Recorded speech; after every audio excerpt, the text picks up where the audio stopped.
咁我哋係咯，好耐冇搞實體活動啦。咁我哋都好多謝你揾到阿朱家添老師啦。咁佢係香港真光書院嘅副校長，同埋呢個香港電腦教育協學會嘅主席。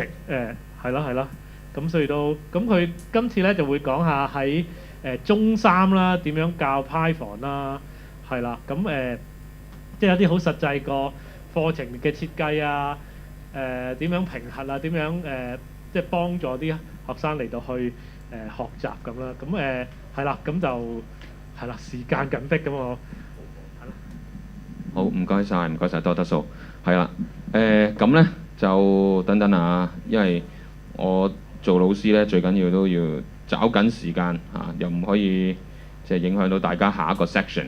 咁非常之歡迎各位啦嚇。咁今日除咗我之外咧，亦都有兩位係我香港真光書院嘅舊生。咁佢而家做咗大學生㗎啦。咁我都邀請佢嚟咧，陣間都有少少分享嘅。因為當初最開頭學校有 Python 嘅 program 去教咧，佢都算係第一代係去學嘅。咁啊，即係最多沙石嗰一代嘅，因為老師要轉型由舊時可能教，我陣間會講喺學校教開啲咩嘅。咁之後慢慢就去到今時今日，點解 Python 係成為一個好重要喺學校教 programming 嘅呢？我都想同大家講嘅。咁我介紹自己啦。頭先即係多德蘇講過，咁我喺鴨脷洲嗰間真光，咁係女校嚟嘅，所以你見到呢，我個題目呢都係一個叫Angel。咁咧，因為咧，我哋都要讓我哋嘅同學仔女同學都覺得啊，會唔會佢哋讀 program 或者寫 program 係咪真係好困難呢？定係呢樣嘢女同學都可以係學得好好，可以用到出嚟呢？咁我相信即係在座好多可能係有啲業界嘅同工啦。你都會見到而家多咗好多女士入嚟係 IT 呢個行業，即係寫 program 好都唔。即係根本上男女嘅分別都係唔大，咁呢個位置咧都係讓我咧係有個動力係繼續幫我哋嘅同學仔喺學校嗰個程式編寫嘅教育。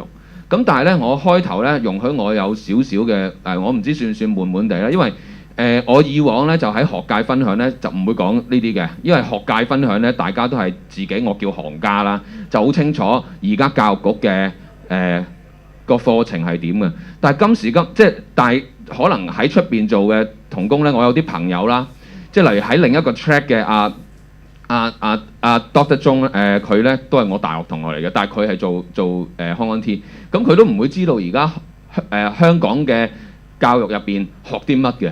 咁所以我又想同大家講下，俾你知啊！咦，當中有啲乜？因為我都好歡迎完咗今日嘅分享之後呢，有興趣可以大家再交流一下。因為我都調翻轉，我都好想知呢，其實業界對於學界有乜嘢嘅睇法？因為除咗本身我頭先我講我係香港真光書院嘅副校長呢。我哋學會都係一個 supporting organisation， 呢度見到我哋學會嘅 logo。咁我哋都有幫手喺教育局嗰個課程發展上邊嘅。即係如果大家有啲咩意見，咁我又可以帶入去教育局嗰度呢，再幫手去諗培養更加多即係我哋嘅人才。咁第一個呢，其實想講呢，呢個定教 C 定教有啲知啊，定教 Pascal 定係乜都唔教，淨係教 block programming 呢，各施各法，因為呢度冇講嗱，老師好簡單冇講，咁啊即係乜都得啦。我用咩教咪咩教，但係總之會教嘅。所以如果我哋接觸一般而家嘅高小初中學生呢，冇可能唔識 program 嘅一定掌握嘅。好啦，再到下一個呢，就係去到高中啦。咁啊，高中銜接呢，就如果你話成個香港呢，得一科係教 program 就叫 ICT。咁我就係教 ICT，就係教兩位我嘅舊生，當其時就係讀 ICT。咁而家 ICT嚟緊係讀咩呢？啱啱今年開始中四行新嘅 syllabus， 咁就多翻啲 programming 元素啦。即係舊制呢，其實係冇乜 programming 嘅，少好多嘅。咁即係呢個希望都係回應翻而家香港社會嘅發展啦。咁你見到呢，就會講有 database， 所以頭先我同阿 Oracle 嗰邊又傾咗一陣偈下。你有啲同學梗有快慢嘅，咁你好難可以處理得晒，咁我哋就要靠好多活動去帶啦。咁佢哋要做 project 嘅，做 project 呢個係我之後會再講解。咁另外呢，例如啱啱特首講要推動 STEAM 咁我哋都做咗好多年㗎啦，即係由佢當年佢哋中一年代都已經有 STEAM 嘅出現嘅時候呢，去到今時今日，咁就可以楞到 programming 嘅元素。咁所以我哋學校做嘅時候呢，就唔係淨係教書去處理啦。咁但係如果要入到正題呢，大多少少我哋喺 Form 1、Form 2呢就未教 Python 嘅，都覺得有少少難嚇。我唔知將來有冇機會。再過多幾年啲學生追到呢，我哋去做。咁我哋嗰陣時呢就會教佢哋用 code spaces 去寫一啲 program， 不過都係 blocky 嘅。microbit 呢都係即係都係 blocky 去教啦。咁主要呢都係做教 program 啦、task 同埋 learn STEAM 嘅。咁呢幾個做出嚟呢，我有啲圖好得意啊。咁嗰啲 code spaces 即係做 VR 啊。咁佢可以做完個產，我哋做咗個 project 呢，叫係3隻小豬嘅。咁啊，啲學生咧去到中4咧都仲記得呢個 project 嘅，但係啲曲記唔記得，我唔識答啦嚇，過咁多年。咁佢哋嗰陣時整完咧就可以大家睇同學嗰個即係嗰個作品。咁我哋亦都有一間咧 immersive 嘅 VR room 啦，佢可以喺入邊播翻佢隻小豬嗰個作品嘅。咁都幾得意嘅，係啊，佢哋會改咗個結局嘅嚇，即係唔係嗰隻狼係最後尾可能食晒啲豬嘅，真係成功。咁啊冇所謂啦，係咪？自己去諗。咁中意嗰個 microbit 咧，即係可能有啲即係各位有啲清楚啦。咁而家學界就好興用呢塊即係板去教學啦。咁啊都係寫一啲嘅 blocky 嘅 programming。咁我哋個主要就係希望去到中3，我真係要教 Python 嘅時候咧，你啲基本功都要有少少嘅。即係有時啲邏輯啊、大過等於啊、同大過嘅分別啦、and 我係啲乜咧，其實要教好耐先識嘅。因為我哋講緊一教就100個學生嚇。最尖嗰啲我唔講，佢望下 example 都識，但係中段底下嗰啲其實佢可能都係搞嚟搞去都唔明嘅。咁我哋要不斷用好多例子去幫佢。咁所以呢個呢，都係我哋要花啲嘅功夫。好啦，咁啊正式講即係最符合今日 PyCon 嘅主題就係我哋中3開始要教 Python 啦。咁啊好 challenge 嘅，因為我要 credit 翻。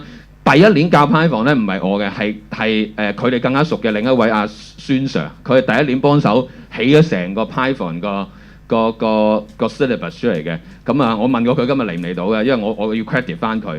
咁當中咧我哋就涵蓋好多內容啦，要有教 theory 啦。咁 theory 咧，不過你可能睇哇呢啲係因為始終要試，同埋咧呢個課程咧出現嗰刻咧係 COVID 嚟嘅。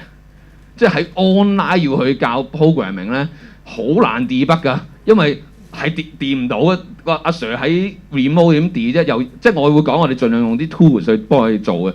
但係其實我發覺都好難嘅，因為佢有時嗰啲 bug 咧唔係佢嘅 program 嘅 bug，係佢部機本身有啲咩問題，唔知點解 run 唔到定成，咁啊好難處理嘅。所以我哋教唔到好多內容嚇，即係教到 loop 已經好叻仔㗎啦嚇，已經可以食得到。咁之後就有啲唔同嘅 skill set 要教啦，咁啊教佢點樣做 debug 啊、project management 啊咁樣嘅。咁我哋有2個 tools 咧去用嘅，一個叫 Colab， 一個咧就叫 Osaria。咁呢2個咧都係我哋去同中3嘅同學咧去做啦。咁最後啦，翻返去學校咧嚇，香港學校測驗考試走唔甩，所以 assessment 咧係一個好重要嘅，因為唔計分咧就唔重視嘅同學。咁啊，逐有唔同功課啊、project 啊等等都要交下嘢嘅。咁呢個就係大致上我哋去做嘅東西。咁我可以俾一啲實際例子，即係各位睇啦。嗱，例如呢個就係個平台，即係你始終大家都諗下嗰個 coding platform 係咩咧？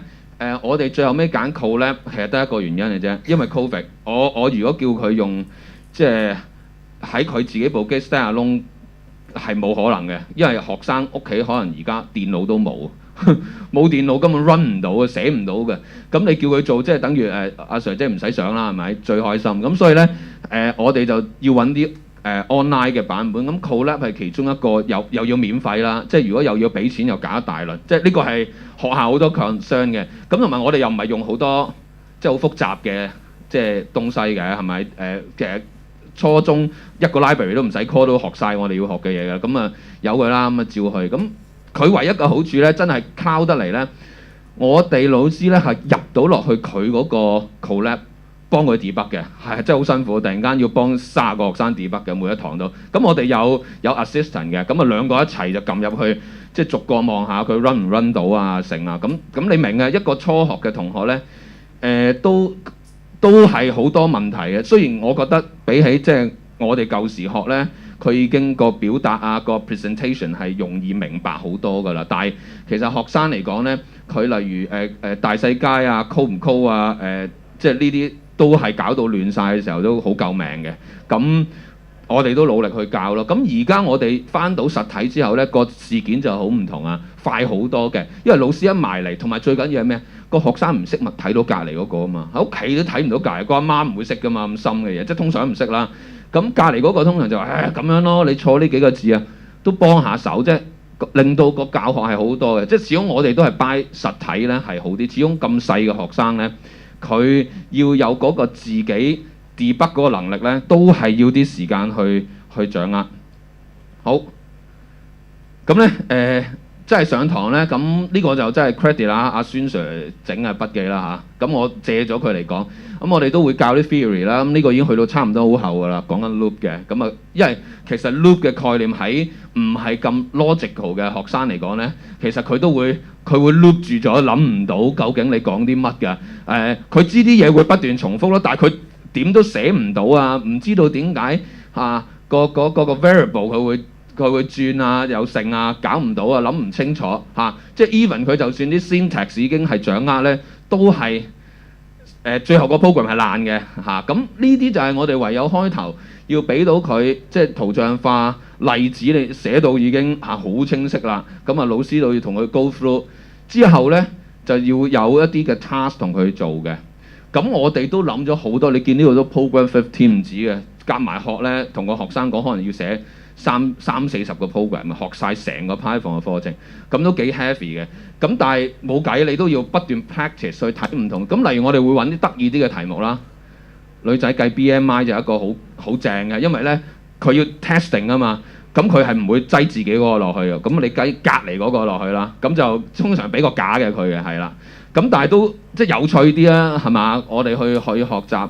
即係唔好成日來來去去都係啲好悶嘅 program， 咁我哋盡量都諗好多橋去吸引我哋嘅女同學咧去睇翻原來寫 program 係好實用，係可以幫到好多手嘅好啦，咁如果老師咧，我哋一定講 pedagogy 一個教學法。咁教學法咧，我哋睇3個，一就係解決嗰個learner diversity， 一定嘅坐低喺度可能都係好識Python好叻啦，咁但係大家都見過係好多搞好耐都未搞掂嘅。咁我面對嘅就係、如果教書其實就係唔同嘅同學，絕對要解決嘅有啲可能低溫已經話唔好搞我啦 Sir， 我最怕就係寫 program， 我一定唔讀電腦嘅，將來放心。咁佢就唔想讀㗎啦。但係中3，咁我哋要幫佢。咁啲 task 要係即係有趣啦、生動啦。咁同埋仲有咧，我哋引入多一個叫 gamification 咧，就係、希望有趣啲，有得打機咁嘅形式咧，等佢去學習嘅。咁所以咧，我哋要 cater 個 learner diversity 咧係咁嘅，一有迫於無奈都係要填下窿窿嘅。即係你話我俾個空格你任寫曲上去咧，唔得，佢真係起都起唔到第一句係乜。咁唯有俾啲 hints 佢咯。咁呢個做法咧都係我哋吸收經驗嘅。即係我舊時教係一個空格就嚟啦你，咁佢就坐咗喺度好耐㗎啦。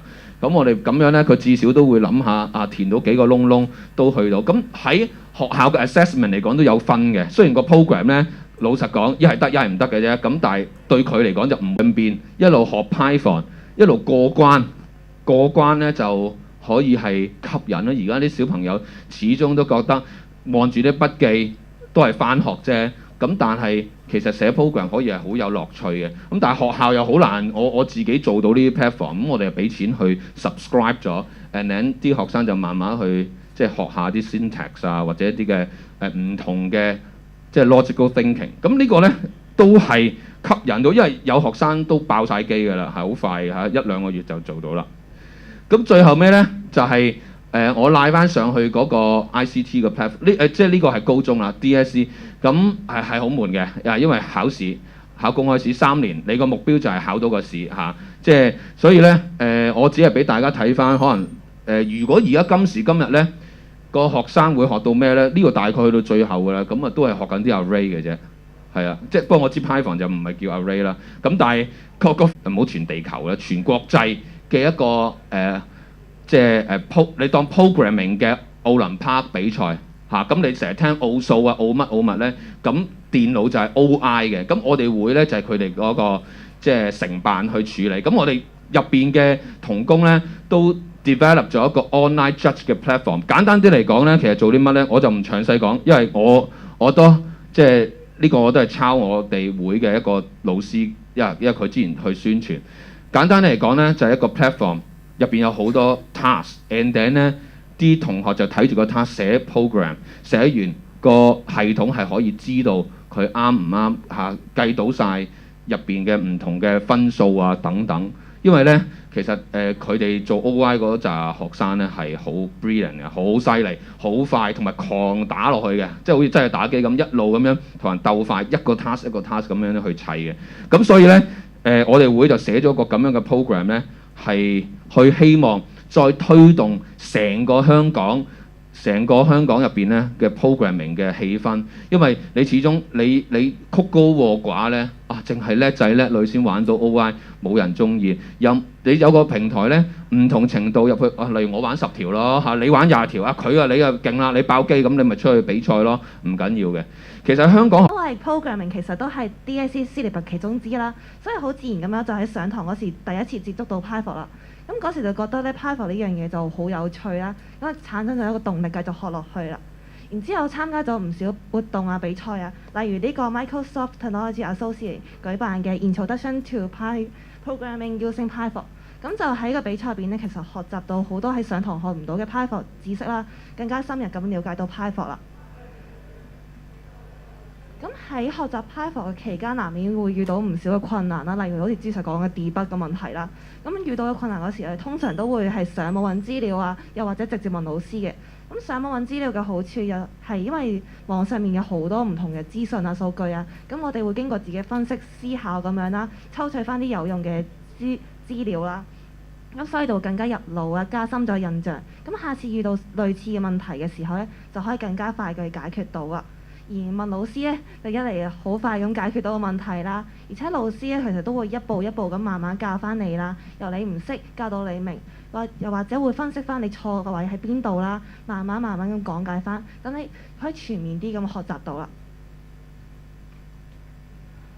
咁就講一講學習 Python 點影響我嘅職業路向啦。咁其實一開始都講過話係學 Python 係為咗興趣咁樣而學啦。咁之後就學下發現其實 Python 只要你理解翻佢背後嘅原理啊，例如佢嗰啲曲定咁樣咧，其實又唔係好似一開始想像中咁難喎。咁所以就喺 JUPAS 揀科時都揀咗一啲同Python 相關嘅科目啦，例如 Computer Science 咁樣。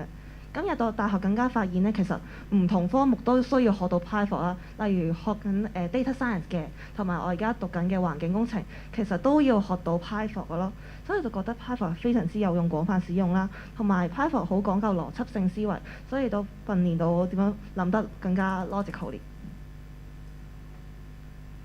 咁呢啲就做咗一個導師啦。咁其實我哋都會翻自己母校去幫手教翻可能 STEM 嘅一啲課外嘅興趣班咁樣啦。咁其實我覺得作為一個導師啦，咁其實我哋可以用唔同嘅角度去出發，去幫我哋嘅師妹嘅。咁因為咧，咁其實我哋相對地都係比較近呢幾年畢業啦。咁其實我哋可以係喺佢哋個角度出發，咁點樣去容易理解到佢哋平時可能普遍會遇到啲乜嘢嘅問題啊咁樣嘅。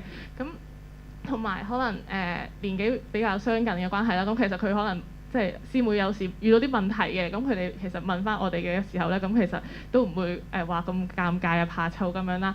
咁同埋我哋啦，咁其實我哋即係教佢哋一個新嘅電腦 program 嘅語言嘅時候，咁其實我哋可能自己都要備一備課啦。咁同埋所以我哋可能即係我哋學一種新嘅語言嘅時候啦，咁其實我哋都可能即係可能喺佢哋嘅角度睇下，咁其實學一種新嘅語言會比較容易遇到啲乜嘢嘅問題啊咁樣。咁其實我哋會準備一啲課堂嘅 notes 啦咁樣，咁都會即係清楚表明翻係可能容易遇到呢個情況啊，有乜嘢狀況可以點樣去處理啊咁樣嘅，係啦。咁同埋咧。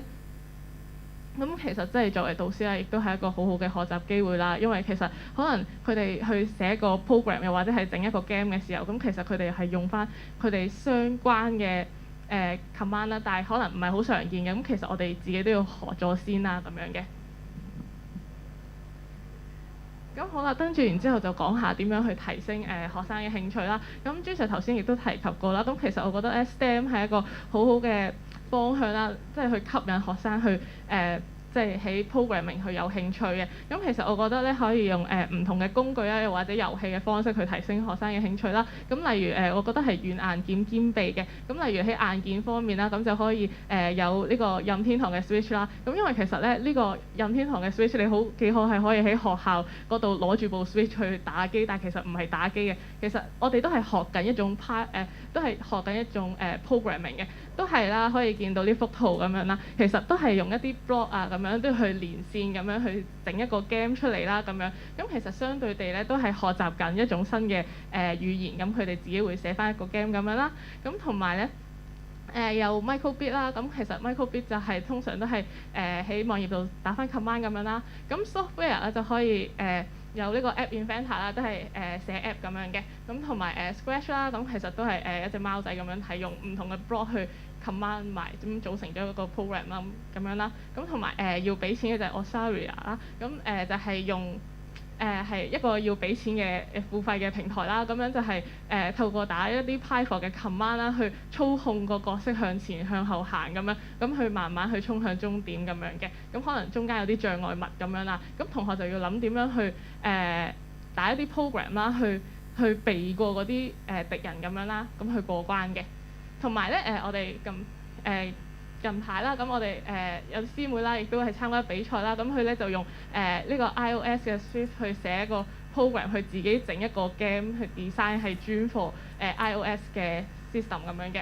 咁同埋啦，我覺得除咗上堂以外可以學到 STEM 啊、STEM 啊之外咧，咁其實我覺得喺即係課外嘅時間啦。咁除咗係可能齋係俾同學知道係我哋話係用任天堂嘅 Switch 咁樣Switch 可能可以吸引到學生去即係嘗試下去接觸下programming 咁樣啦。咁其實我哋除咗呢啲 product 之外，咁其實我哋都可以即係 show 下我哋過往師姐啊，咁或者係一啲製成品咁俾佢哋睇下啦。咁好似呢隻鞋咁樣啦。咁其實咧可能女仔啦，因為女校咁樣，咁可能佢好中意裝飾嘅。咁如果我哋係加入啲科技嘅元素落去，例如 LED 燈帶啦，咁可以啲學生自己即係可能打啲曲定啊，咁樣可能轉顏色咁樣啦。咁佢可能將一啲STEM 嘅元素加入喺日常生活入邊咧，咁可能就可以吸引到佢哋去嘗試去接觸呢個範疇咁樣嘅。好，咁我哋今日嘅分享完畢啦，多謝。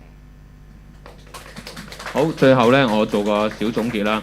咁其實都係想俾大家睇到喺而家今時今日咧，係學 programming 啦，甚至我自己覺得 Python 係學界嘅一個主流。咁都好希望借住，即係點解我哋會都係同PyCon 呢邊有個合作呢？就係想推動多啲學界啦，同埋老師學生呢係學習 Python。咁亦都介紹咗兩位舊生，其實呢個都好重要。喺學校嚟講呢，即係教電腦嘅老師數埋都係兩三個嘅啫。我哋即係仲要，你知啊，又要 STEM，又要負責 IT。infrastructure 幾廿萬樣嘢嘅時候，咁好有賴呢，就係一啲出色嘅舊生翻嚟去帶翻自己嘅師弟師妹。咁我都好開心，佢哋都用佢哋嘅餘下時間啦，即係又要做功課啊、midterm 啊，咁佢都會翻嚟幫手照顧啲佢嘅師妹嘅。咁呢度都即係好多謝。咁最後呢，就如果大家有啲乜嘢想了解多啲嘅，咁可以完咗咁啊同我聯絡啦。咁亦都有興趣認識兩位新秀嘅嚇，舉例咁有啲咩機會嘅，咁亦都可以同佢哋聯絡。咁啊，即係希望今日大家有個愉快嘅一天。多謝各位。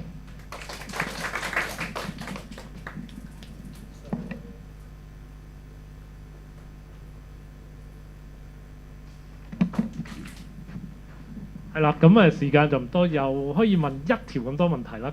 係啦，咁跟住就係咯，可以出去傾傾。咁有冇人想問問題啊？好。我哋係一間 startup 嚟嘅，咁其實我認識嘅，因為我有時我都會翻我自己學校咧，即係中學啦。我中學男校嚟，咁我發覺好多學生都唔揀，即係頭先講 DSE 咧，佢唔揀 ICT 嘅。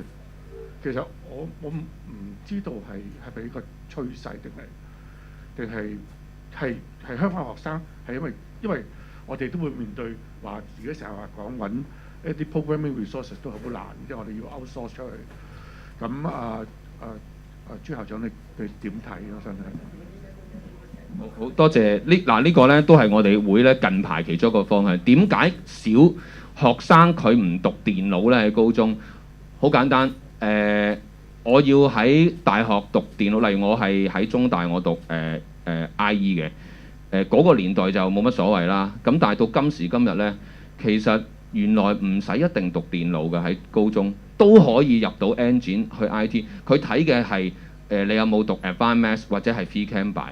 咁但係我哋有時都覺得奇怪，我讀 engine 出身，其實唔讀 Chem， 我寧願你讀電腦，識 program 入嚟仲方便。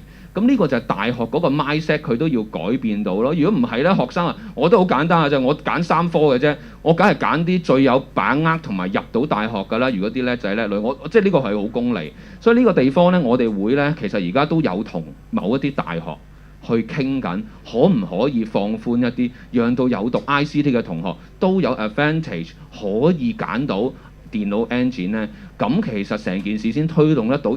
即係其實你要喺個上邊改咗，下邊啲學生先至會揀嘅。咁呢個我哋都努力做緊。咁如果有業界同工嘅，有機會咪將呢個意見又 bring 入去大學嗰度咯。其實大家都想多啲嘅學生係學㗎嘛。係啊，多謝你嘅意見。好。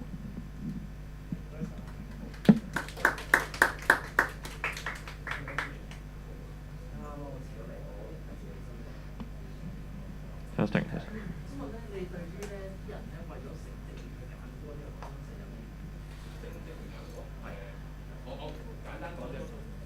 我答埋呢個。好。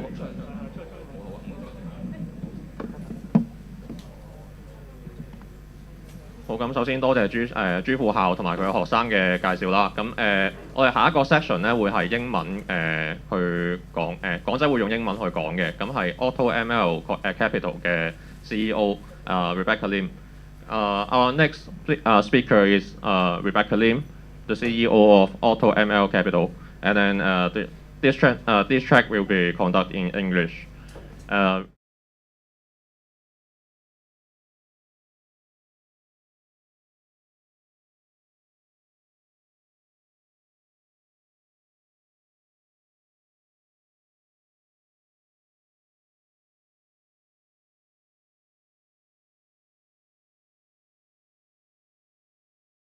What Tim Sir was, Ju Sir was talking about, we wanted more people to be encouraged to get into the field.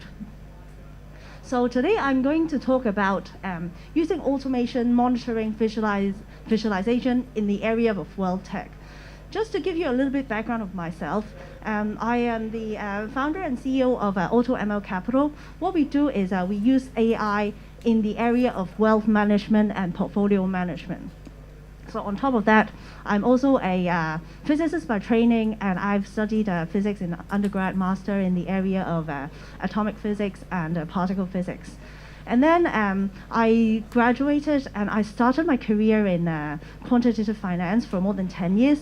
And then I used the knowledge that I built up throughout the years and put it into one of the pain points of wealth management. That is manual, very, very manual. And so this is the rationale of why we are doing what we are doing today. And the other thing is that on top of that, I'm also a mother of 3 and also a very, I call it an addictive runner. So in that way, automation becomes even more important in what we are doing. So in the next few minutes, I'm going to tell you a little bit more about what wealth tech is. In general, this is a big word, but what I specifically wanted to talk about is a small field. I'll tell you a little bit more later. And then I'm sure a lot of you know that people in the area of wealth tech love Excel. They have a passion for Excel. Whatever you do in Python, they want Excel. So how do we do the integration and how do we put it back into there? The third part is about monitoring and dashboard. That could help us to make our lives so much easier. And the fourth point is portfolio analysis and visualization. Once we have got some sort of a result, how do we visualize and understand and analyze we call it return contribution. Okay, so let's dig into wealth tech. Wealth tech in general is a very loose term.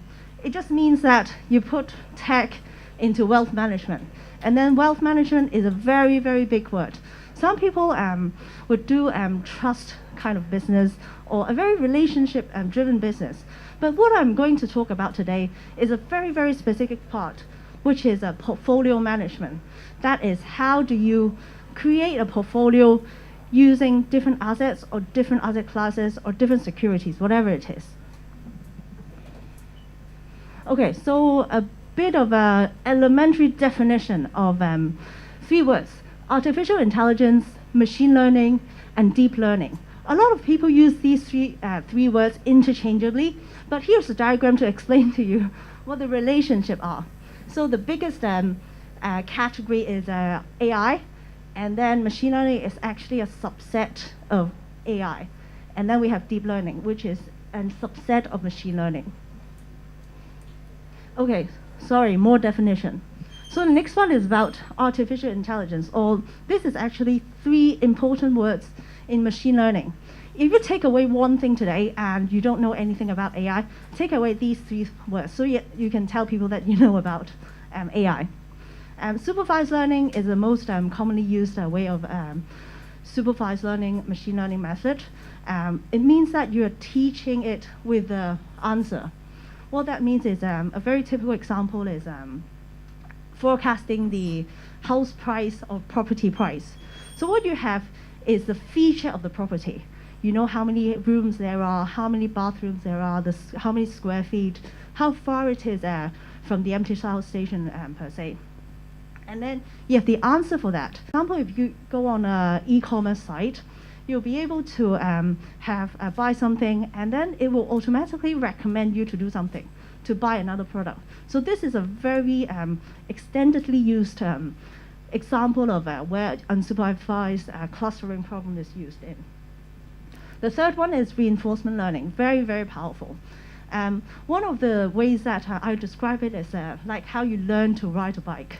For example, you're learning how to balance on a bike, and you move your body towards the left, and it's a little bit too far, and your body will automatically adjust back onto the right side. So these kind of reinforcement learning of your brain, of the risk and reward that you give yourself with the action that you've taken, is called reinforcement learning.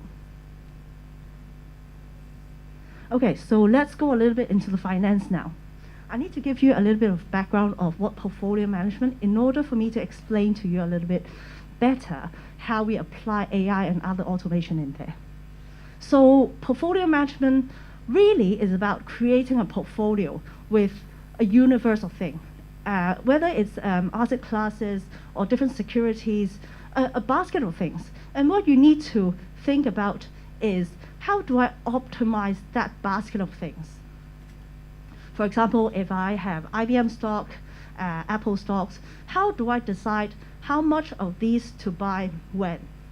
This is the optimization problem. And then I'm going to introduce 2 terms. One is called expected return. The other is called standard deviation. So what we are doing here is to have the concept of creating a portfolio that has a minimal risk, but the maximum return. So first of all, expected return is how you expect the return of the assets, say IBM stock, say Apple stock, is later. So we don't have a superpower and we don't know what's happening next week. So usually what we use as the expected return is the historical return. Historical return meaning that what happened last week or last month, etc. And then standard deviation. Standard deviation is a statistical term. I'm sure you all know about it. And in finance, we call it volatility. That means how much the stock price has moved. And the higher the standard deviation or the volatility, that means it's more risky because it's more likely to go down to a very, very low price, for example. So all we are talking about portfolio management is to minimize standard deviation and to maximize expected return. So this is a more fancy way of putting it is you have an optimization problem, and then you wanted to create a portfolio, a composition of the asset that you hold that sits on the line with the minimized risk and optimized return. However, what I'm going to tell you is we always use expected return using the historical return. And this is a very, very wrong assumption. That means you're assuming that what happened in the past is going to happen again in the future. And this is a very momentum-driven portfolio, and it's usually not the way that the real world works. And so we will need to ask the AI algorithm to help us to create us a better expected return using the forecastability that I just talked about. So apart from that, there are 4 examples here that tell you where you can apply AI in a portfolio management scenario. First of all, expected return. Using the AI forecast of the asset or asset class or the securities, and then adjust the historical return to make it to be a more realistic expected return. And then covariance is talking about the relationship between each of the assets. For example, the relationship of IBM and Apple. If one goes up, the other goes down. I'm just making it up. And you can use AI to do some forecasting and clustering to work out the relationship rather than having to use the historical relationship and expect it to continue for the rest of your life. The third one is optimization. So what I was talking about is also optimization. But with AI, you can put more complex constraint. And this really, really helped in a portfolio construction. And clustering is very typical. How you group different assets, different securities together, and it can help you to model the real world better. Okay, so we were talking about the house price relationship. That, for example, there are 3 rooms and the distance to the MTL. However, when COVID hits, the scenario changes. People value the size of the balcony, for example, more. And the distance to MTL station becomes less important. So this is one of the things that self-learning AI becomes very, very, very important. For example, you have a set of rules that you have built using the static group of data, but the relationship changed. And the AI needs to have the ability to evolve itself with the new adapted data and tune the model new parameters to make it into the realistic scenario that the world lives in today. So after the COVID, now we are resuming as per normal. So how does an AI model knows that the world changes? It all relies on the new data that comes in and the fitting of the model, parameters, in order for the model to predict the latest case of the world. Okay, so let's take a pause here, and I wanted to talk about Excel here. So I told you about my previous experience working in a bank, and there are loads and loads and loads of people who are obsessed with Excel. They need to work on Excel, whether it's Excel formula or display in the Excel. And us as a Python native person, it becomes very hard to convert your codes into Excel. So one of the very, very, very, very simple techniques is to integrate the 2 things. And for the next few minutes, I'm going to show you the tricks, and my codes are also on the GitHub. It helped me, and I reuse it for, I think, 100 times at least. So first of all, you can take the Excel parameters from the Excel sheet, which the user can fit in. And then you can fit it into the Python code using a parameter format. And you run your Python code, and you return the result as an CSV or whatever that sits in the file system. And the last part, you ask the user to import back the result back into the Excel that they love. So here's a quick example, and you can have a drop-down list, whatever it is, and then choose whatever it is, and then feed that as an argument. You can see that there's a name list, file list, which is taking the name from the sheet. And then you need 2 things, the Python executable and the Python script, and you just run it using a very simple string. And then you will kick off a shell window, and the shell window will be able to run the Python code behind the scene.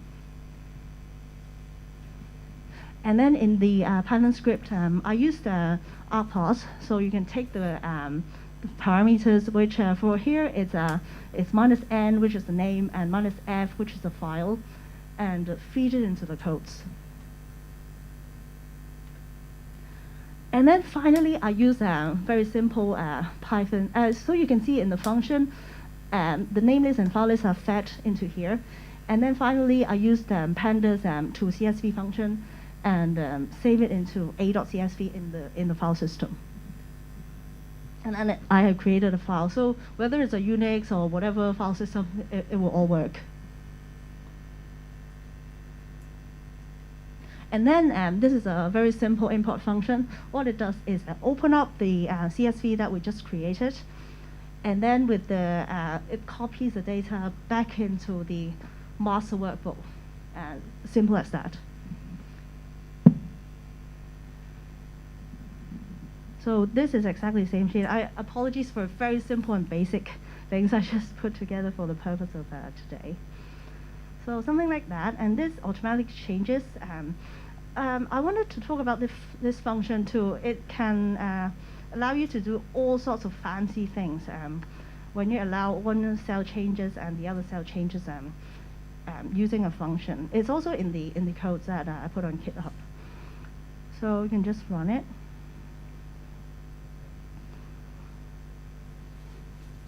And then you can import the result back here. So here it is, very simple, and it is the most useful thing I found working in a bank. Okay, so let's continue with this one.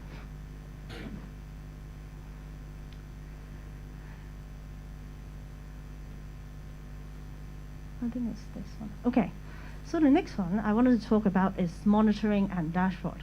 Why do we need that?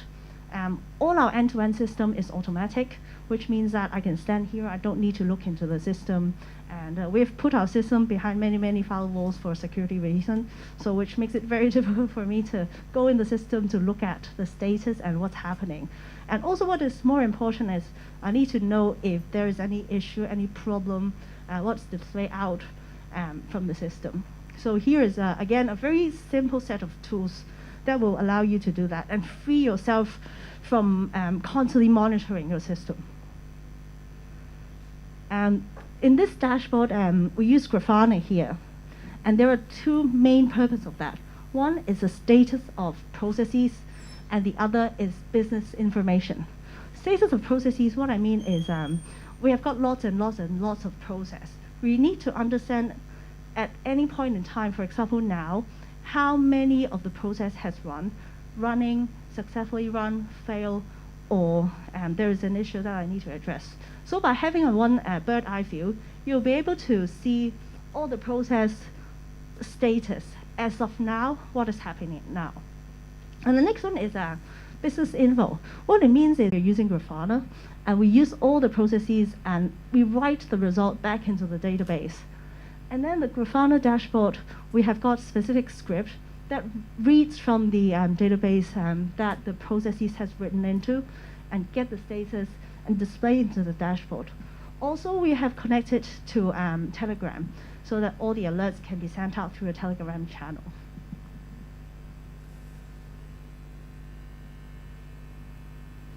So this is an example of how we write the status. You can see in here there are statuses and a time series of what the statuses are. And so this is a process of data processing. And so the reload process knows what to do if the scenario is A, B, C, D. And the condition can be easily coded in the scripts here. And then this is moving on to the information and display. What I'm showing here are different portfolios and the different weighting of each asset classes. So you can see that there is a distribution over time. And what is quite important in this screen is it gives you an intuition of visualizing what the output is. And it allows you to spot any anomalies if there is any. So by looking at the database, it is quite hard for you to spot anything that goes wrong. But if you have a time series of data like that, you can immediately see there are big changes over here, and then you'll be able to dig into that part and see what's happening over there.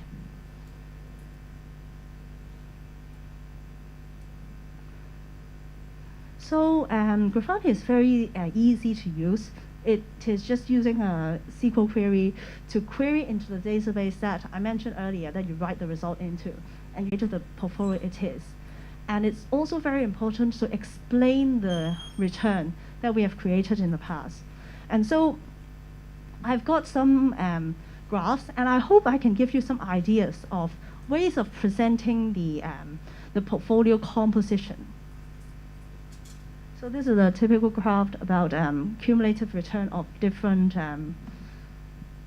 portfolio stocks or asset class or securities, and this is the portfolio output.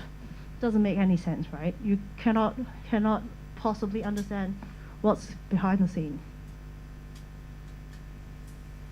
By stacking them up, it becomes so much easier to understand the return contribution. So I've hidden the names here, but the concept is you know that over time, what has created the positive result for your portfolio. And for example, in 2020 March, when everything dropped, what has dropped and what has not, and where is the contribution coming? And the negative part is consistently not performing over the years, and I'm sure you can guess what it is. This is another good way of presenting, is we are talking about allocating portfolio. For example, I need to tell people my allocation, whether I put 20% of Apple is a strategic and good decision. So what I can do here is to put two lines together. First of all, say this is Apple. This is the price of Apple itself. And this is by doing my asset allocation, what I have done to Apple in order to outperform or make it worse in different time scale. And then I will show the composition in the dotted line too. So these codes are also up in the Git repository, and it's quite simple. So if you have any question, feel free to get in touch, and I can show you a little bit more about the stuff there. So that's pretty much all I have for today, and feel free to ask me any question. I tend to make it a little bit shorter so we can have more time to discuss.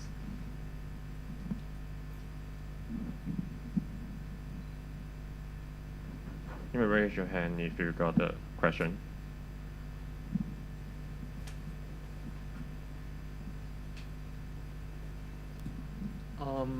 Thanks for the talk. I just wanted to know, is this still in the development stages, or are you already managing assets currently? So our company has started our R&D around 5 or 6 years ago today, and we got SFC license in 2021 September time. So we have been managing asset for a little bit over a year now, and that we have got different sorts of portfolio, including the all-weather portfolio and different partnership of creating, say, an ESG portfolio, a crypto portfolio, using the tools that we have built together. So mainly we are supplying our AI engine and the AI models, plug-and-play modules, to do dynamic asset allocation, asset class prediction, and crash protection. What that means is we are predicting if the market has got severe volatility coming up. If there is a high probability of that, we'll take the portfolio cash out so that we will be less affected by market. For example, now we have a very small exposure in the market because of those kind of signals, to make it more conservative and make it easier for us to reduce the volatility. So this is more of like a risk tool to monitor market volatility, and I assume, that being said, this is more geared towards mid-frequency to low-frequency trading. So first question is, we are doing sort of a discretionary managed portfolio. What that means is our client will open an account with a broker, and then it will be tied into us. And so it's discretionary managed account into their broker account. So it's all automated, and they don't need to do anything, but they will see the balance balance moving on a daily basis. And the second question is the frequency. So yes, it's a medium long-term portfolio. The trading frequency is up to every day, but of course we have to balance between the commission and the advantage of doing that specific action. So typically I would say it's about two trades per week, something like that. Okay, is anybody got another question? Hi, thanks for the talk. Would you mind talk a little bit about the database? I'm interested in what are the source of truth. I mean, the dashboard are derived from some data source somewhere else. There's the Excel and the Python script are derived from something else as well. So are you using some kind of time series database or traditional relational MySQL or something like that? It's traditional structured database. And so let's put it in two parts. So first of all, the monitoring part, which I was trying to demonstrate just now. It's all a rational structured database that we print the result into the database as a time series. And that time series is specifically corresponding to the status of the process. What it means is, for example, I'm getting the data from one source, and then I am cleaning it, and then I'm calculating the adjustment. And for each of the process, I'll have a status for it. For example, stage A done, stage B done, stage 3 done, for example. So this is about the monitoring part. And the other that you mentioned about, I assume is on the machine learning part of the database. So it's again more sorts of the structured database that we use. We've got unstructured data too, but we will process the unstructured data and make it into a structured format of data and then store it into the database. So this is our current infrastructure, and I'm sure you sort of understand that unstructured data can be quite noisy. And so we put a lot of focus in getting the unstructured data cleaned and making the structured data before we put it into our models to be trained.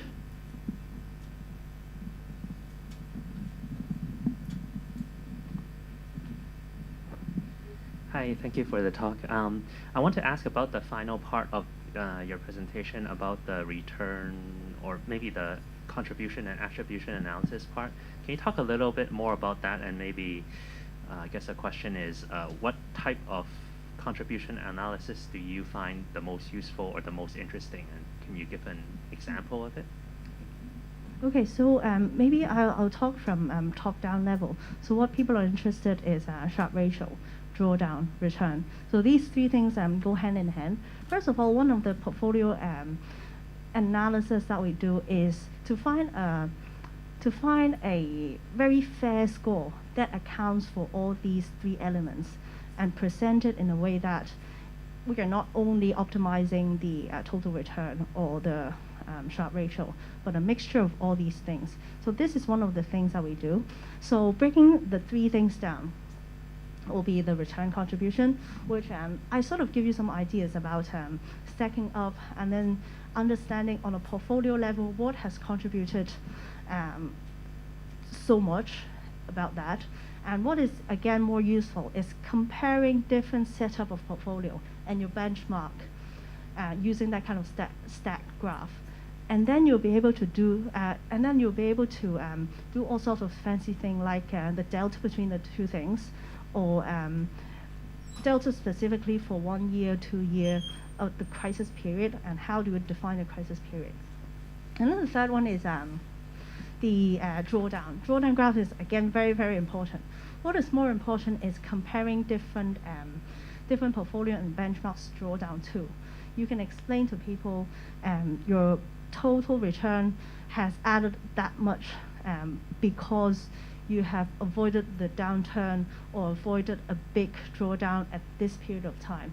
So this is again a very qualitative problem, and you have to understand different scenarios like on a bull market, on a bear market, on a flat market, how your portfolio do compared to the benchmark or all the other funds, hedge funds, and where are your advantages and how do you display it?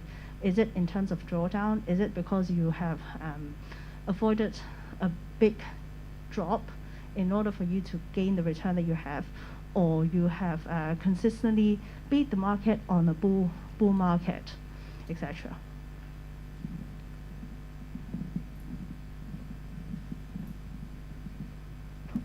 So thank you for your presentation. I would like to ask a little bit of first question is, have other database been considered to be speed up, or is it just merely a limitation on resources or maybe nuances? The second one is, how do you interpret machine learning models? Because interpretability is basically a way to ensure that you can explain why you make a certain decision versus it's just like all black box out. And thirdly, when it comes to time series, what are the well-established time series machine learning tools and automated ML tools that can be recommended, as this seems to be a very, very hot topic right now? Yes. Okay. Thank you very much. Very, very, very relevant question. First of all, I hope I remember correctly, is about the database structure. Is it a limitation of resources that we don't develop into a super, super high stack kind of architecture? So in short, there's no need for us right now. What we are doing is not high frequency trading. We are doing an asset allocation, which means that we are more focused in the medium long term. And what we do is a relative performance forecast of different asset classes. For clarification, what I mean by that is that switching database might aid for clarification, it might be that switching database in a different architecture might mean a lower carbon footprint and higher efficiency, even when if it is for low frequency trading. It is just merely that you can give the results faster to your customer to let them review or have. I guess the sort of way to improve isn't on the database but the computing power. The database is a small part because I mentioned that it's not written as frequent as some people would like high frequency trading. So the amount of optimization of energy, resources, speed is not that much. But if you're talking about computing power, then there is a lot of room. Computing power, how do you scale up and down depending how much usage you have? I'm sure you know machine learning models has got needed quite a bit of CPU, GPU, that kind of resources. And so we have spent some time in our scalability too. What we are using is not cloud. We are hosting our own bare metal platform. In this way, we'll be able to more precisely scale up and down and make it parallel scalability that is possible. So this is again with trial and error over the few years, and we find this the most efficient for us. It might not work for other people, but it is the best as of now that we have. So the third question was, the second question was explainability.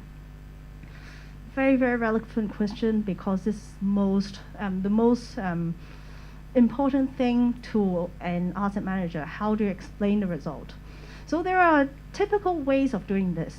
First of all, very data scientist way is understanding accuracy, recall, precision, that kind of metrics, and then you'll be able to understand a little bit more what's behind that. And the second one is to break down, we talk about explainable AI a lot in the industry, that we cannot allow it to be a black box. So what we do is we chop the black box into as small processes as we can, so that with each process we understand the input and output, and we can form a better picture. Not that it's completely transparent, but at least we know a lot more data points on what it is. And then you'll be able to, for example, in neural networks, you'll be able to understand or compare the nodes, activation nodes, that kind of things. That gives you some intuition. Another very useful technique is the minimal change required to produce a different outcome. For example, it's predicting predicting something to be higher in price next week, and so you will change your input parameters to a point that it has given you a completely different decision. In that way, you have some sort of intuition too. The last thing is creating dashboard. So by printing out what I call the input and output of each processes, and then display it to, for example, myself or the other data scientists, you will again form a better picture of how these parts linked up together.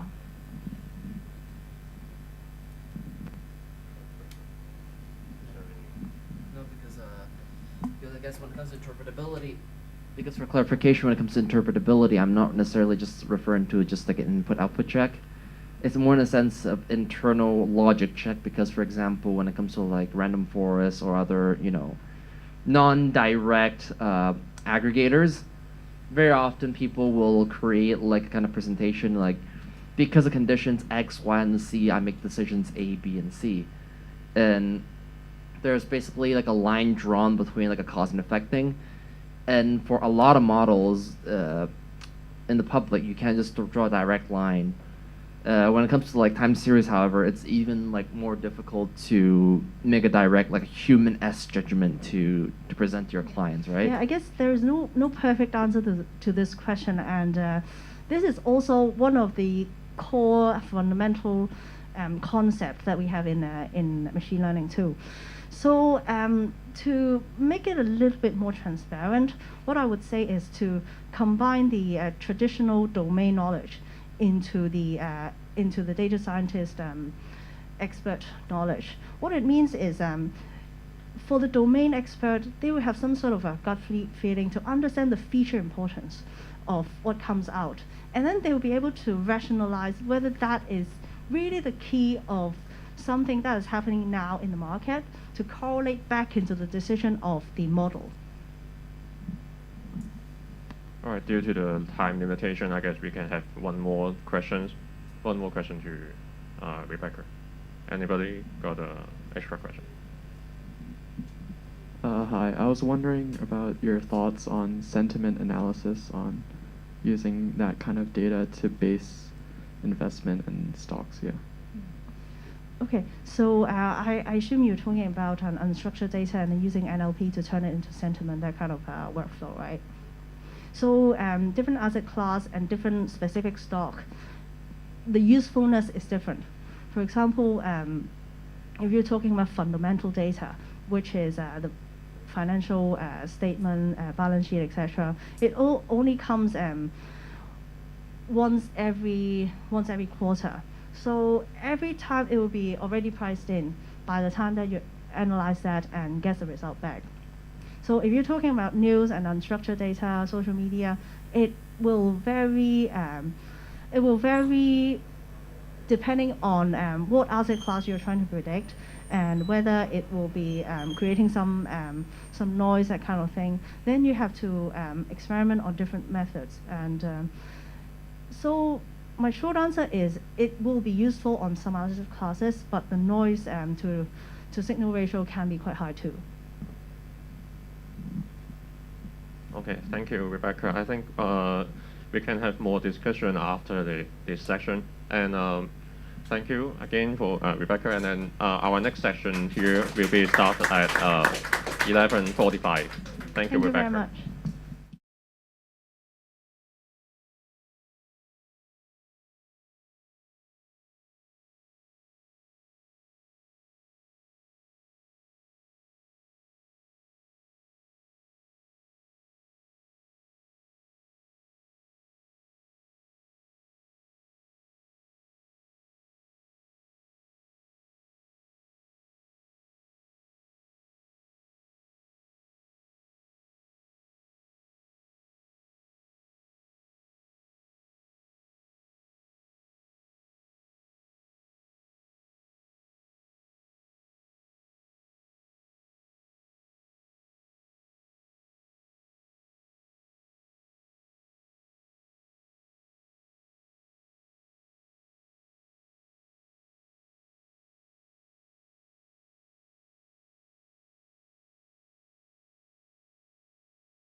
Welcome to the session. My name is Arnold. I am the host for this session.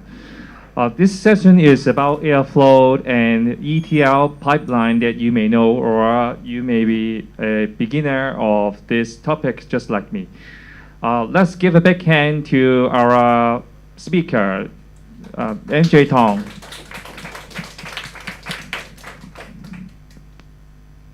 Hi everyone, my name is MJ. So a brief introduction about myself. I work in ActisRay Partners, which is a hedge fund that uses quantitative models. And I've been doing this for the past 10 years or so, working in hedge funds that use quant models to base their investing decisions on. So we use a lot of data, for example, fundamental data, company data, or pricing history, and even alternative data to generate these signals, run them through our models, and generate some trading signals. And what I want to talk to you guys about today is using a framework called Airflow to manage ETL workflows. Now, I must caveat what I mean by ETL workflows in our domain is basically extracting data from somewhere, doing some calculations on it, and then loading it in some manner for the user to use in some useful way. So let me start by a question. How many of you guys have done batch processing before? Yes, I assume quite a few of you have. So here's some examples of batch processing that we do a lot of. So for example, there could be end-of-day processing. So in a hedge fund, usually at the end of the day, after all your trades are done, there's some jobs that aggregate all your trades, or maybe there's some jobs that calculate your P&L, or maybe you just want to download all the closing prices for different markets or different exchanges. And then, of course, there would be jobs that you run to calculate stuff, right, or to build reports. The most traditional way of doing it is by using crontab. And you have a bunch of scripts and you just schedule them. Or if you use Windows, you might use Windows Task Scheduler. But what happens when one job depends on another, right? What happens when job B depends on job A? For example, if your calculation job depends on the fact that your data has been downloaded first. So you might use a while loop, like in the bottom right there, in your second job, to just spin and wait until the first job prints out some output file that says it's done, right? So this is all very traditional or native way of doing this type of stuff that I'm sure some of you guys will have seen before. But what challenges called Airflow from Apache or licensed by Apache that handles a lot of the challenges that we just talked about.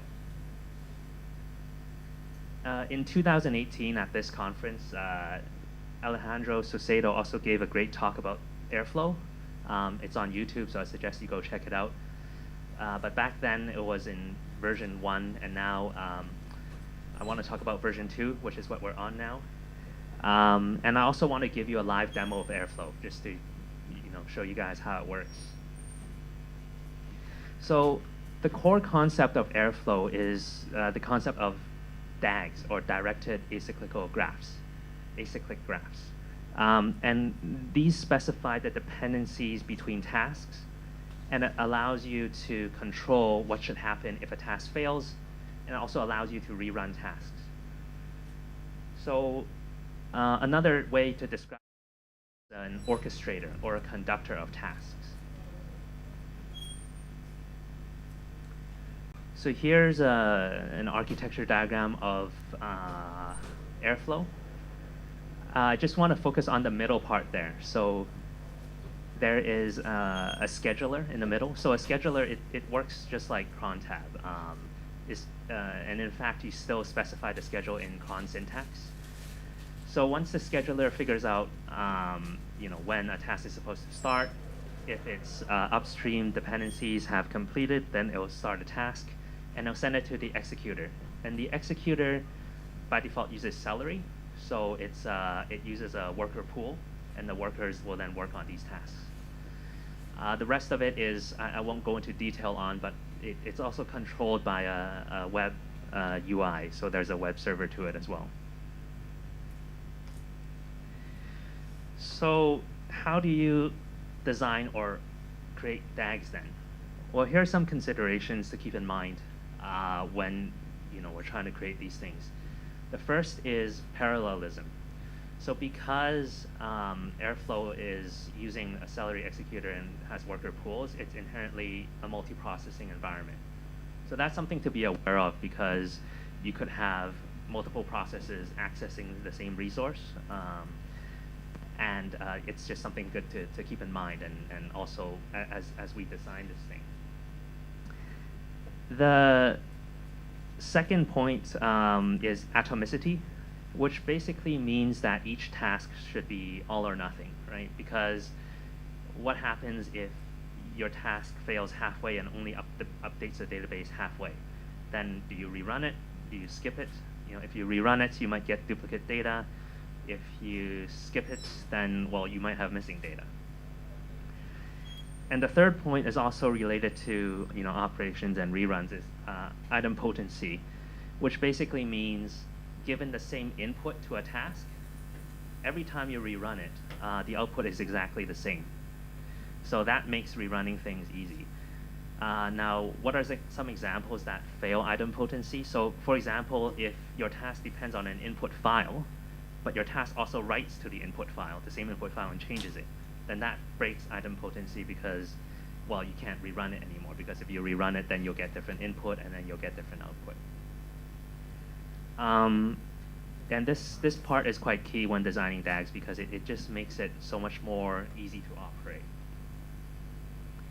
So yeah, let's go into a demo. Give me a second here while I open this up.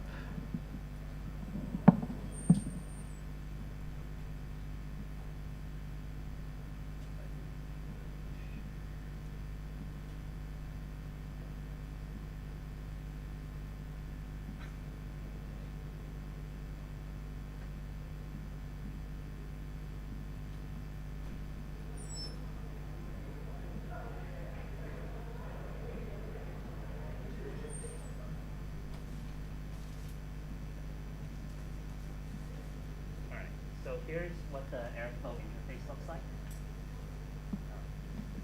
You guys can hear me, right? Here's what the Airflow interface looks like. It's a web UI. So let's start with the first DAG. It's just a simple demo that I created. And you see it. There's a chain of tasks. So let's go in the code and look at it.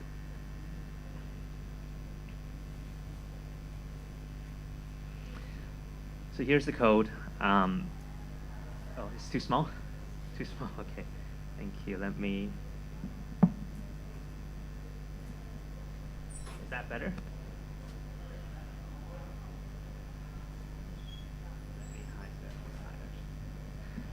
All right, so you guys can see this, hopefully.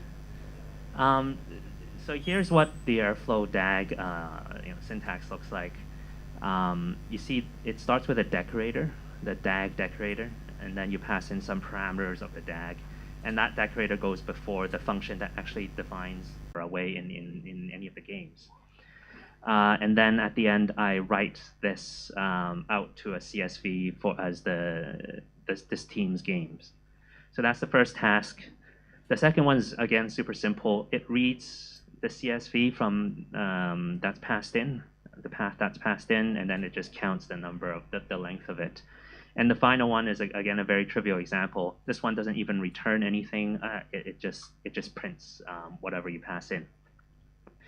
So after specifying the tasks, then I specify what I want to chain them together, how I want them to chain together. So here I'm first getting the games for this team, which is ATL, the Atlanta Hawks, and then I'm passing this CSV, that's all the games for the Atlanta Hawks, into count games here, just to count it, and then I'm printing the result. I'll get into these later, But this, again, this is new for version 2, where you can actually call them like functions. In version 1, you had to do stuff like this, where you have the double arrow or the double greater than or less than sign to specify what goes before what and what goes after what. But in version 2, you can use both. And I think it's useful to use both. But the functional syntax makes it a lot easier. So let's actually cause an issue here by raising an error and saving it in this task here. So if I want to rerun a task, let's say this one, and I also want to rerun all the downstream tasks, because I'm rerunning this, maybe I also want to rerun the ones that depend on it, right? So I have downstream highlighted, and then I click clear. What it will do is it will clear the results of these tasks, and then the scheduler will figure out that, oh, okay, I need to run this. So you can see that it's now running, and you can see that it's now currently running this task here, this one in light green. And if I refresh again, okay, so now it's failed, right? Because I raised an exception. You can look at the log, and if you see the log down here, oh, there was an exception raised. So if you imagine trying to operate this in a real production environment, right, with more complicated jobs, then this makes things really easy, because you can just go in here, you can see what failed. You can see that, well, since this failed, then the ones that depend on it aren't going to run. And if you fix an error, like let's say I now comment out this exception,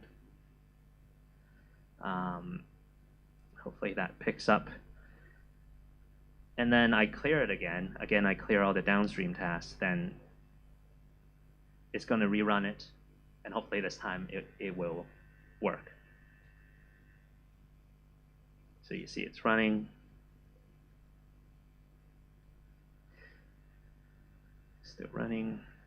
And yeah, it's done. So success, the dark green means it's done, just to make things easier to render and for easier to manage. Previously, in the older version, there was a concept of subdags. So you know, because you might think, well, can one dag contain other dags, and can that contain other dags? And the answer was yes, like in the old version. But now that's being deprecated and not recommended, and it's more recommended that you use just task groups to group tasks together. Now here's where I think I personally like to use these start and finish operators to put them at the ends there. So these are defined by just empty operators, which is basically, it means it does nothing. It does nothing, and it just has a label to it. It makes it easy because if I want to rerun this, let's say I want to rerun the whole thing, I can go to finish. I can clear all the upstream ones, and that would clear everything, and then it would just rerun the entire thing. So I think that's something useful, and you can do something meaningful at the start and at the finish as well. It doesn't have to be empty. Okay, so yeah, you can see it's running, and it's probably going to succeed. The third example I want to show you is a little tricky thing in Airflow. I just want to share it from here. And you see there's this exec date is this little magic here, which is Jinja templating. So this is what Airflow supports as well. You can have these little variables that represent different things, and DS happens to represent the date string of your execution date. Now what happens if I run it? So this has already been run this morning, since it was at 15 minutes past midnight UTC, and we're now at 4 a.m. UTC. So let's look at the log, right? And it says in the log that the exec date is October 28th. Right? But we're in October 29th, and this run is for the October 29th. So why is the execution date one day before when I actually ran it? Makes sense. So let's go back to the side. So shift this back.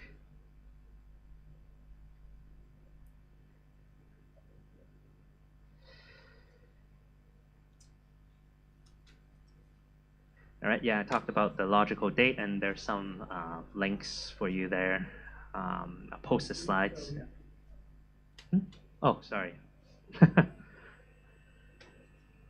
Thank you. Yeah, there you go. So yeah, that's what I just went through, the logical date and some links. I'll post the slides later. Talk about some other interesting bits. External task sensor. So you might think, okay, well, can one DAG have tasks that depend on tasks that live in another DAG? And the answer is yes. You use something called an external task sensor, which senses for the completion of a task that lives somewhere else. There's different types of sensors in Airflow. So there's also file sensor, which is it looks for an existence of a file before continuing. There's SQL sensor, which is you can run a query and check that the data is in the database before you continue. Pools. Pools are, I think, also a very useful concept. So in Airflow, because we're doing things concurrently, sometimes you want to control how many concurrent processes can access a certain resource. So for example, you might have an SQL pool that controls how many tasks or how many processes can be accessing your SQL server concurrently.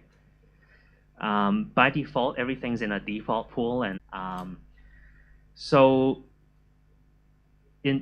actually there are ways to get around this as well if you install a custom XCOM backend. So I haven't actually done this yet, but there's ways, for example, to use S3, for example, in AWS as a backend, and that way then you can store a lot more data, and you wouldn't have to keep writing code to read and write and read and write. Although it's doing that in the backend anyways, because that's what the custom XCOM backend is doing. So finally, just want to end with this slide, some considerations. Want to help you consider, is Airflow right for you?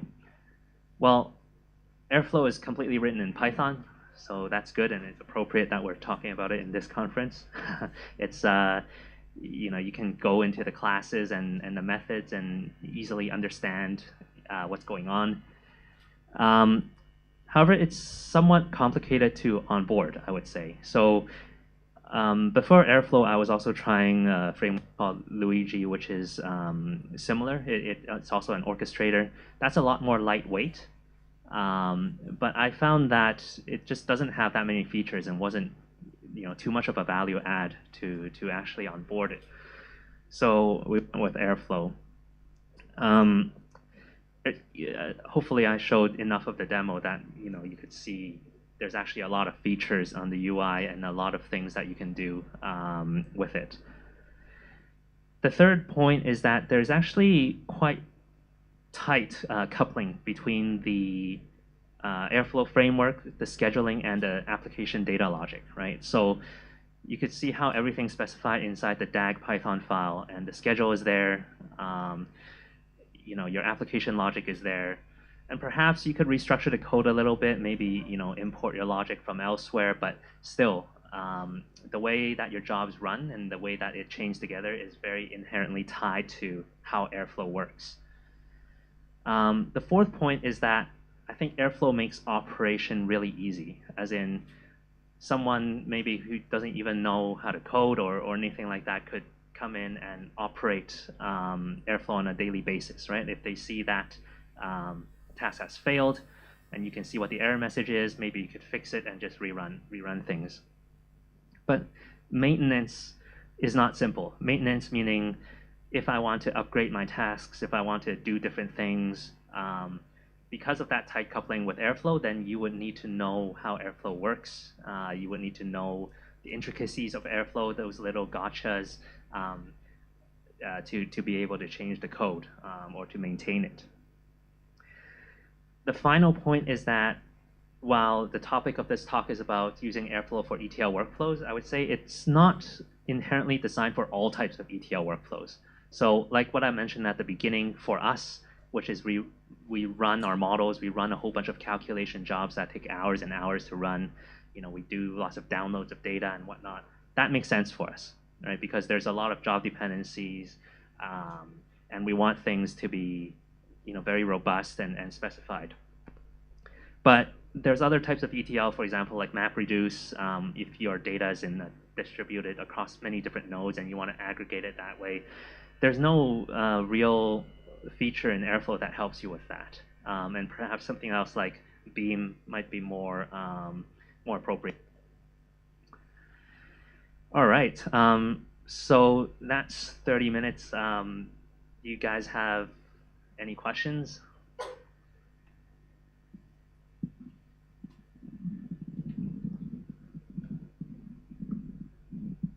Thank you for the very nice talk. I have two questions. How would you compare Airflow versus, say, proprietary tools like Amazon Glue pipelines? I've not used it that much, but that's the first question. Second is, if you have streaming data and you have batch data, then would you end up using Airflow as one and then use a different tool for another? I guess you can't do both using the same tool. Yeah. What was the first question on AWS Batch or AWS Glue? AWS Glue. Okay. I haven't tried AWS Glue before. Although I have talked to AWS, and I think they have some support for Airflow as well. So yeah, that's something that I plan to explore in the near future. But I can't answer about AWS Glue. The second question is about streaming data. So streaming data, I think, at least from my explorations with Beam, I think that probably supports it better. There isn't any inherent thing in Airflow that supports streaming data, I would say. So if you have both, I think, yeah, it really depends on the timing, right? So Airflow, you saw that it's still dependent on that cron like scheduling structure. So let's say if you want to run something, every 10 minutes, maybe that could work, and you're taking a snapshot or something like that. But if you want to run something that is truly streaming and it updates as you go along, I don't know if it would be appropriate. So yeah, it depends, I think.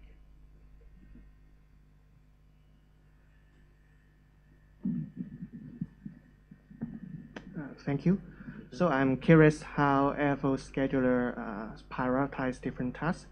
So say I have some tasks that are very long running, like one for an hour, and then I have 10 workers, and then already 10 tasks running, and then I've already 200 more tasks in the queue. But then now some urgency comes up, and I want to have a new task submitted and then run immediately. And how can I free up the resources and then run that? Yeah. So one of the parameters for tasks, I think, are priority weight. So you can actually change the priority weight and give it a higher or lower weight to reprioritize it. Now there's also a priority, the finish. So there's upweighting. I think it's called upweighting and downweighting, or upstream weighting and downstream weighting. Yeah, that's what it's called. So one type of algorithm would sort of do everything on the left first, and then slowly, as your left side is filled up, it would do the ones on the right. And then another one is it can try to get as close to the finish first with one stream, and then it will work on another stream. So there's different algorithms that you can play with. I would say it's that's one thing to spend a little bit of time on if we have a lot of tasks running on Airflow. And resource management, going back to what I was mentioning before with pools and concurrency, is also key, because especially if you're using shared resources like your centralized database or whatever, like a disk, or even just managing the worker pool. Like if you schedule maybe like 2,000 tasks at the same time, like is that the best way, or can you split up some of those tasks to run maybe 30 minutes later? So there's still some of those traditional concepts that are in play, like even before using in the traditional framework of using the cron tab. I think there's more. You can sort of consider it as it's still like cron tab, but it adds in this layer of dependencies and a lot of UI functionality being able to kick off jobs via the UI, I think, is also quite powerful. So yeah. So are these test settings defined beforehand, or can I change it in runtime so I can dynamically adjust it according to my needs? I'm not sure that you can dynamically adjust it if the task has already started. But you saw that when I was making changes to the DAGs, that you can just save it. You don't need to restart the whole system or anything like that. So you would be able to, change the properties, which is the priority weight, if it wasn't running already. If it's running already, I haven't tried that. I don't know if you can actually change it. Yeah. Thank you.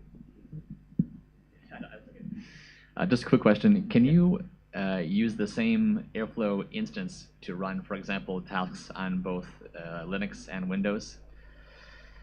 Ooh. And by instance, I mean the same web view. Now that's not necessarily the same DAG, but like the same, just kind of managed under the same pane of glass per se. Right. So you're talking about having workers that run in Linux and some workers that run in Windows. Right. Yeah, good question. I don't know. I think theoretically it should be possible if you can specify like different worker pools. And but yeah, that's not something that I've tried. Okay, cool. I haven't tried to change the worker pool. I've just been using the default one, which uses Celery. Yeah. Okay, because I assume it's based on wherever you kind of installed Celery or Airflow, like whatever OS you've installed it on, it's using that OS to run the task. Is that right? Yeah, that's a good question too, actually. So I've been running it using Docker. So okay. Yeah, just spinning that up in a Docker environment so that it's that is in Linux. But you don't have to do it that way, right? You could install it natively on the system as well. Mm-hmm. Right. Thanks. Mm-hmm. Hello. My question is, how would you, in your actual work environment, how would you define a DAG or task granularity? Or in other words, how big or how small would you define one DAG or a task? Because you can always make it smaller or bigger. Yes, that's right. That's right. So the main high-level concepts would be the slide I showed about atomicity, idempotency. So those are important. And also, I think just reasonably, like, is it something that you might want to rerun? And also, is there anything shared? So, for example, you could have a task that it's like a function. It's almost like when you're just coding and you say, and to write to S3, because every single task, you actually need to write to a file, right? You need to write to a file, and then another file is going to read the data back up. So there is some overhead there. And if you do it too much, then obviously it's going to slow things down. So that's also something to consider as well. Yeah, thank you. Hello. I also have a question about, let's say I'm running a long-running DAG and it consumes like say 2 to 3 hours. And how does the Airflow react when try to do some migration on the new version of the DAG, or the DAG actually overlap for the expected time they have running? So you mean you try to do a release while the DAG is still running, or maybe just they have some concurrent DAG. The DAG was supposed to be finished within 1 hour, and the DAG came more than that. Yeah, sometimes the DAG can take longer than expected. But sorry, I don't understand what you mean by like you try to change it. But how? If this problem can, what is the expected behavior when we are trying to solve this kind of problem? Using the Airflow, yeah. So how do you solve the problem that sometimes DAGs take too? Like logically, you can do that. Just set everything to run at the same time and let Airflow figure out, what should be the first thing to run, and then when that's finished, the next thing will run. But I think that's still not that's not the optimal solution, because Airflow will try. It will try to start up these things which it cannot run because the first DAG hasn't finished yet. Yeah. Oh, sure. I guess two questions. Can you share a little bit how you integrate Airflow with production environment? Specifically, where do you get the data and where do you write them back? On top of my mind, I could imagine Airflow directly read from database, or you read from some queues. Yeah, but I don't know how you use it. Second is, how do you pass data between tasks? I think I've heard you write files to S3. That's for large files. Is it reliable? Because S3 has some. If you write it multiple times, the second time you read from an S3, it might be the first version, because S3 is eventually consistent. Is there any way to mitigate that, or do you pass it straight from memory from one task to another task? And a follow-up question on this is, how do you aggregate tasks? It's easy to blow up tasks to run in parallel, but how do you collect them, back them into one task? Do you have any pitfalls on that thought? I hope I remember all your questions, but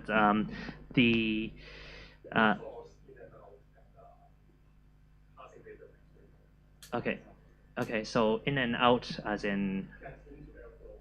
Oh, okay. So yeah, we are using. Okay, well, let me finish up with this question then. So currently, what we're doing is we're connecting to a database that exists outside of Airflow, right? So there's actually Airflow has connectors available to connect to, like, let's say MySQL database, SQL Server database, and it's pretty easy to set up. Had no issues with that.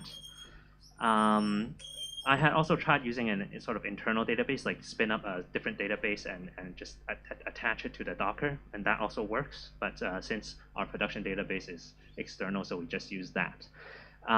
We also write files to disk, so currently not using S3 yet. But yeah, that is a good point, something I should be mindful of if I do use it.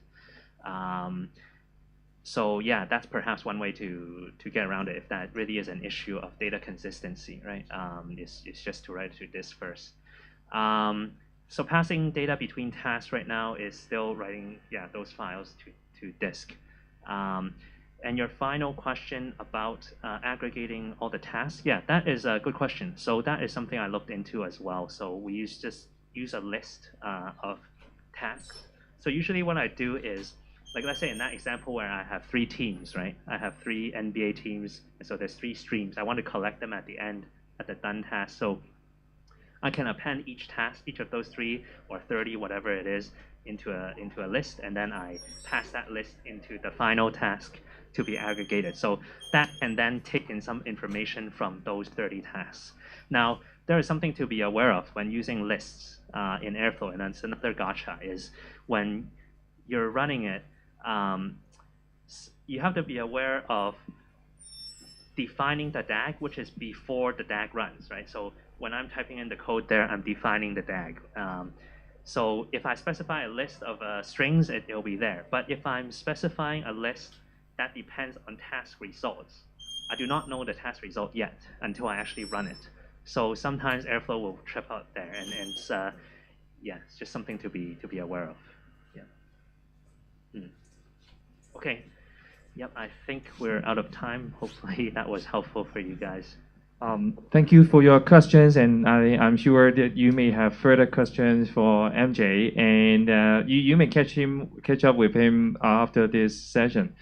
Let's give a big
係大家好啦，咁好高興我哋今日請到阿 Warrington 嚟同我哋講呢個 Healthy Machine Learning 啦，就係、由理論到實踐係究竟點樣做嘅。咁阿 Warrington 本身佢都係一個 data scientist 啦，而佢同時亦都係呢個AI 育兒平台 Combo Kit 嘅創辦人啦。咁我哋就跟住嚟就將個時間交俾 Warrington 啦，唔該晒。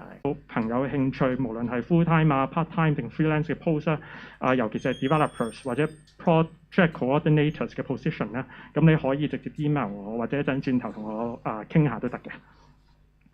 好，咁今日我哋嗰個 topic 啦，我主要就圍繞喺啦點樣應用 unsupervised learning 啦喺醫療衞生呢個範疇上面嘅。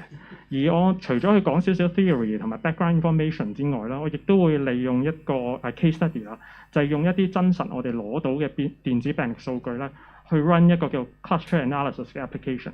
咁 cluster analysis 就係屬於 unsupervised learning 咧其中一個 use case， 即係個 application 嘅 use case 嚟嘅。咁我開頭而家一開始就講少少背景嘅 information 先啦。咁其實我哋 in healthcare 咧，而家我哋面對緊一個問題咧，就我哋傳統上咧都會覺得咧，如果我哋醫生佢診斷咗啲病人係有某個病嘅，咁我哋咧就會俾翻同一套治療嘅方案咧，俾呢班病人。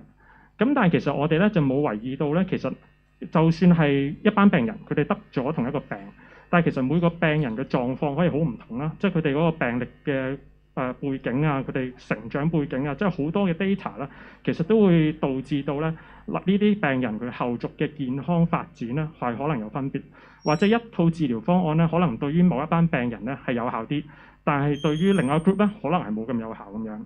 所以精準治療precision medicine 嘅概念咧，就係我哋希望可以根據翻病人嘅個別情況咧，提供翻一啲個人化嘅治療方案或者一啲預防措施俾佢哋咁樣嘅。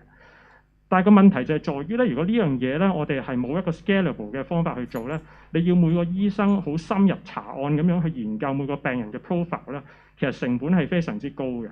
咁所以咧，我哋就喺呢個 field 入邊就不斷諗咧，有啲咩方式可以令到呢一個流程可以更加 scalable 咧？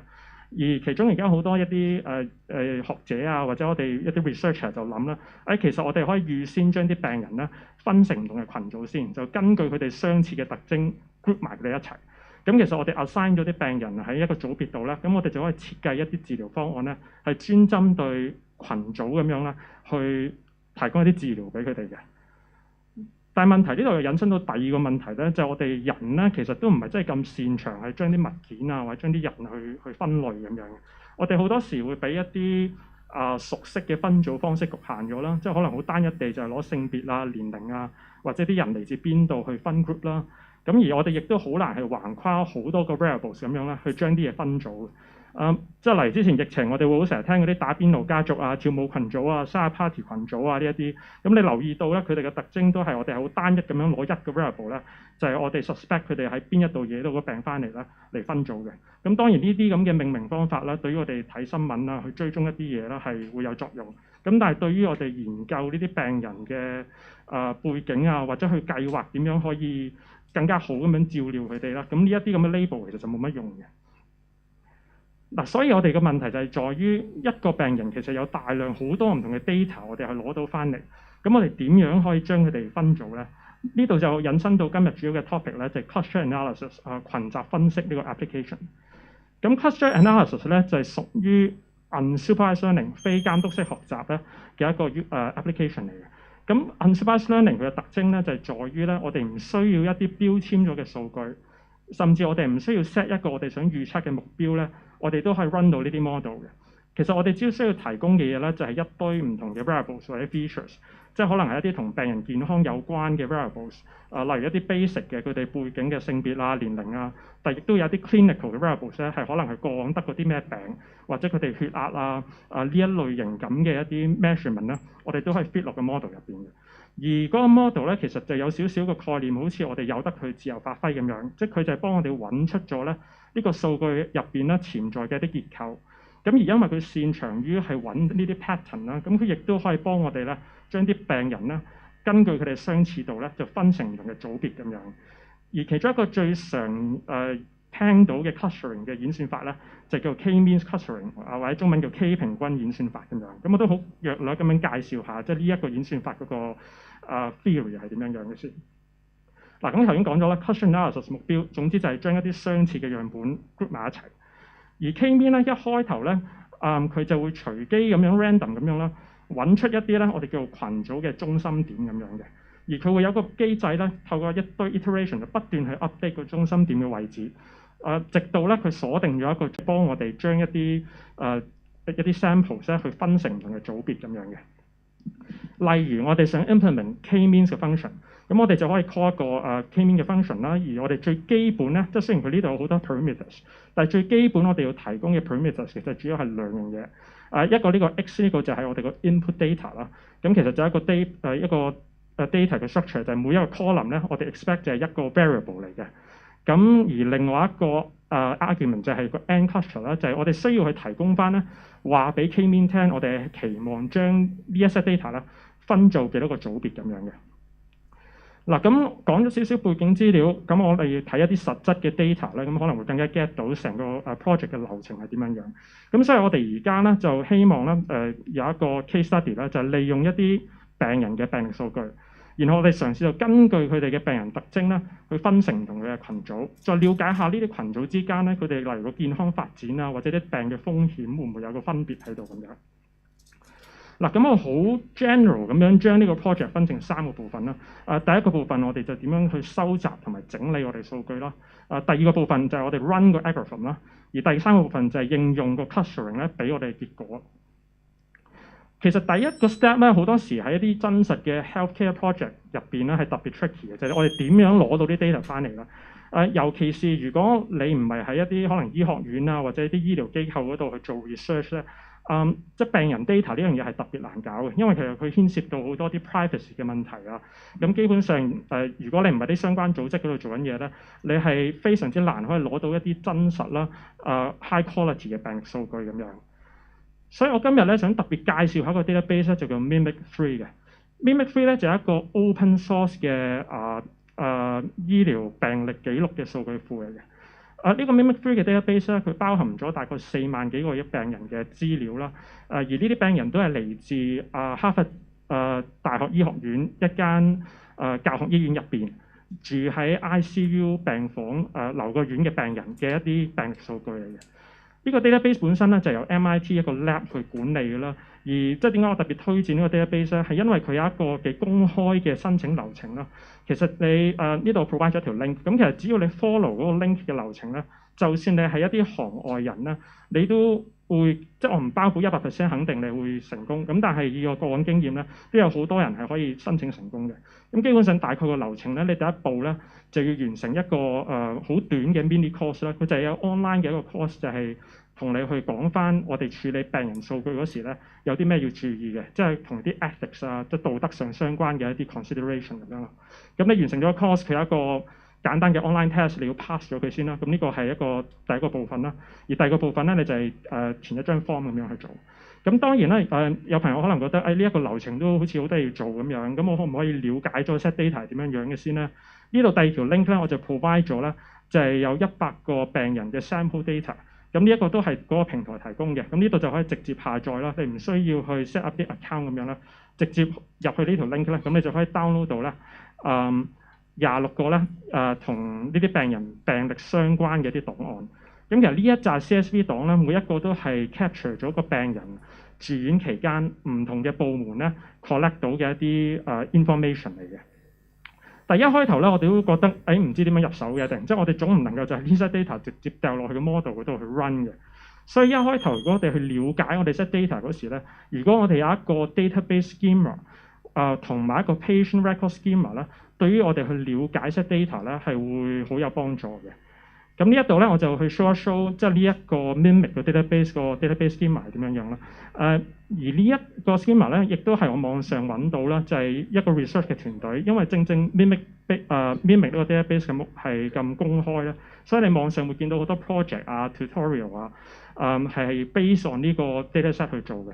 所以嚟呢一度咧就有好多有用嘅資源啦，即係 rather than 你可能要花好多時間去了解些 data，去砌一啲咁嘅 schema 啦，你已經有一啲直接可以 access 到嘅資源。而呢度左手邊你會見到啦，其實佢就係 capture 咗間醫院啦，唔同嘅 department 或者唔同嘅部分啦，收集到嘅數據。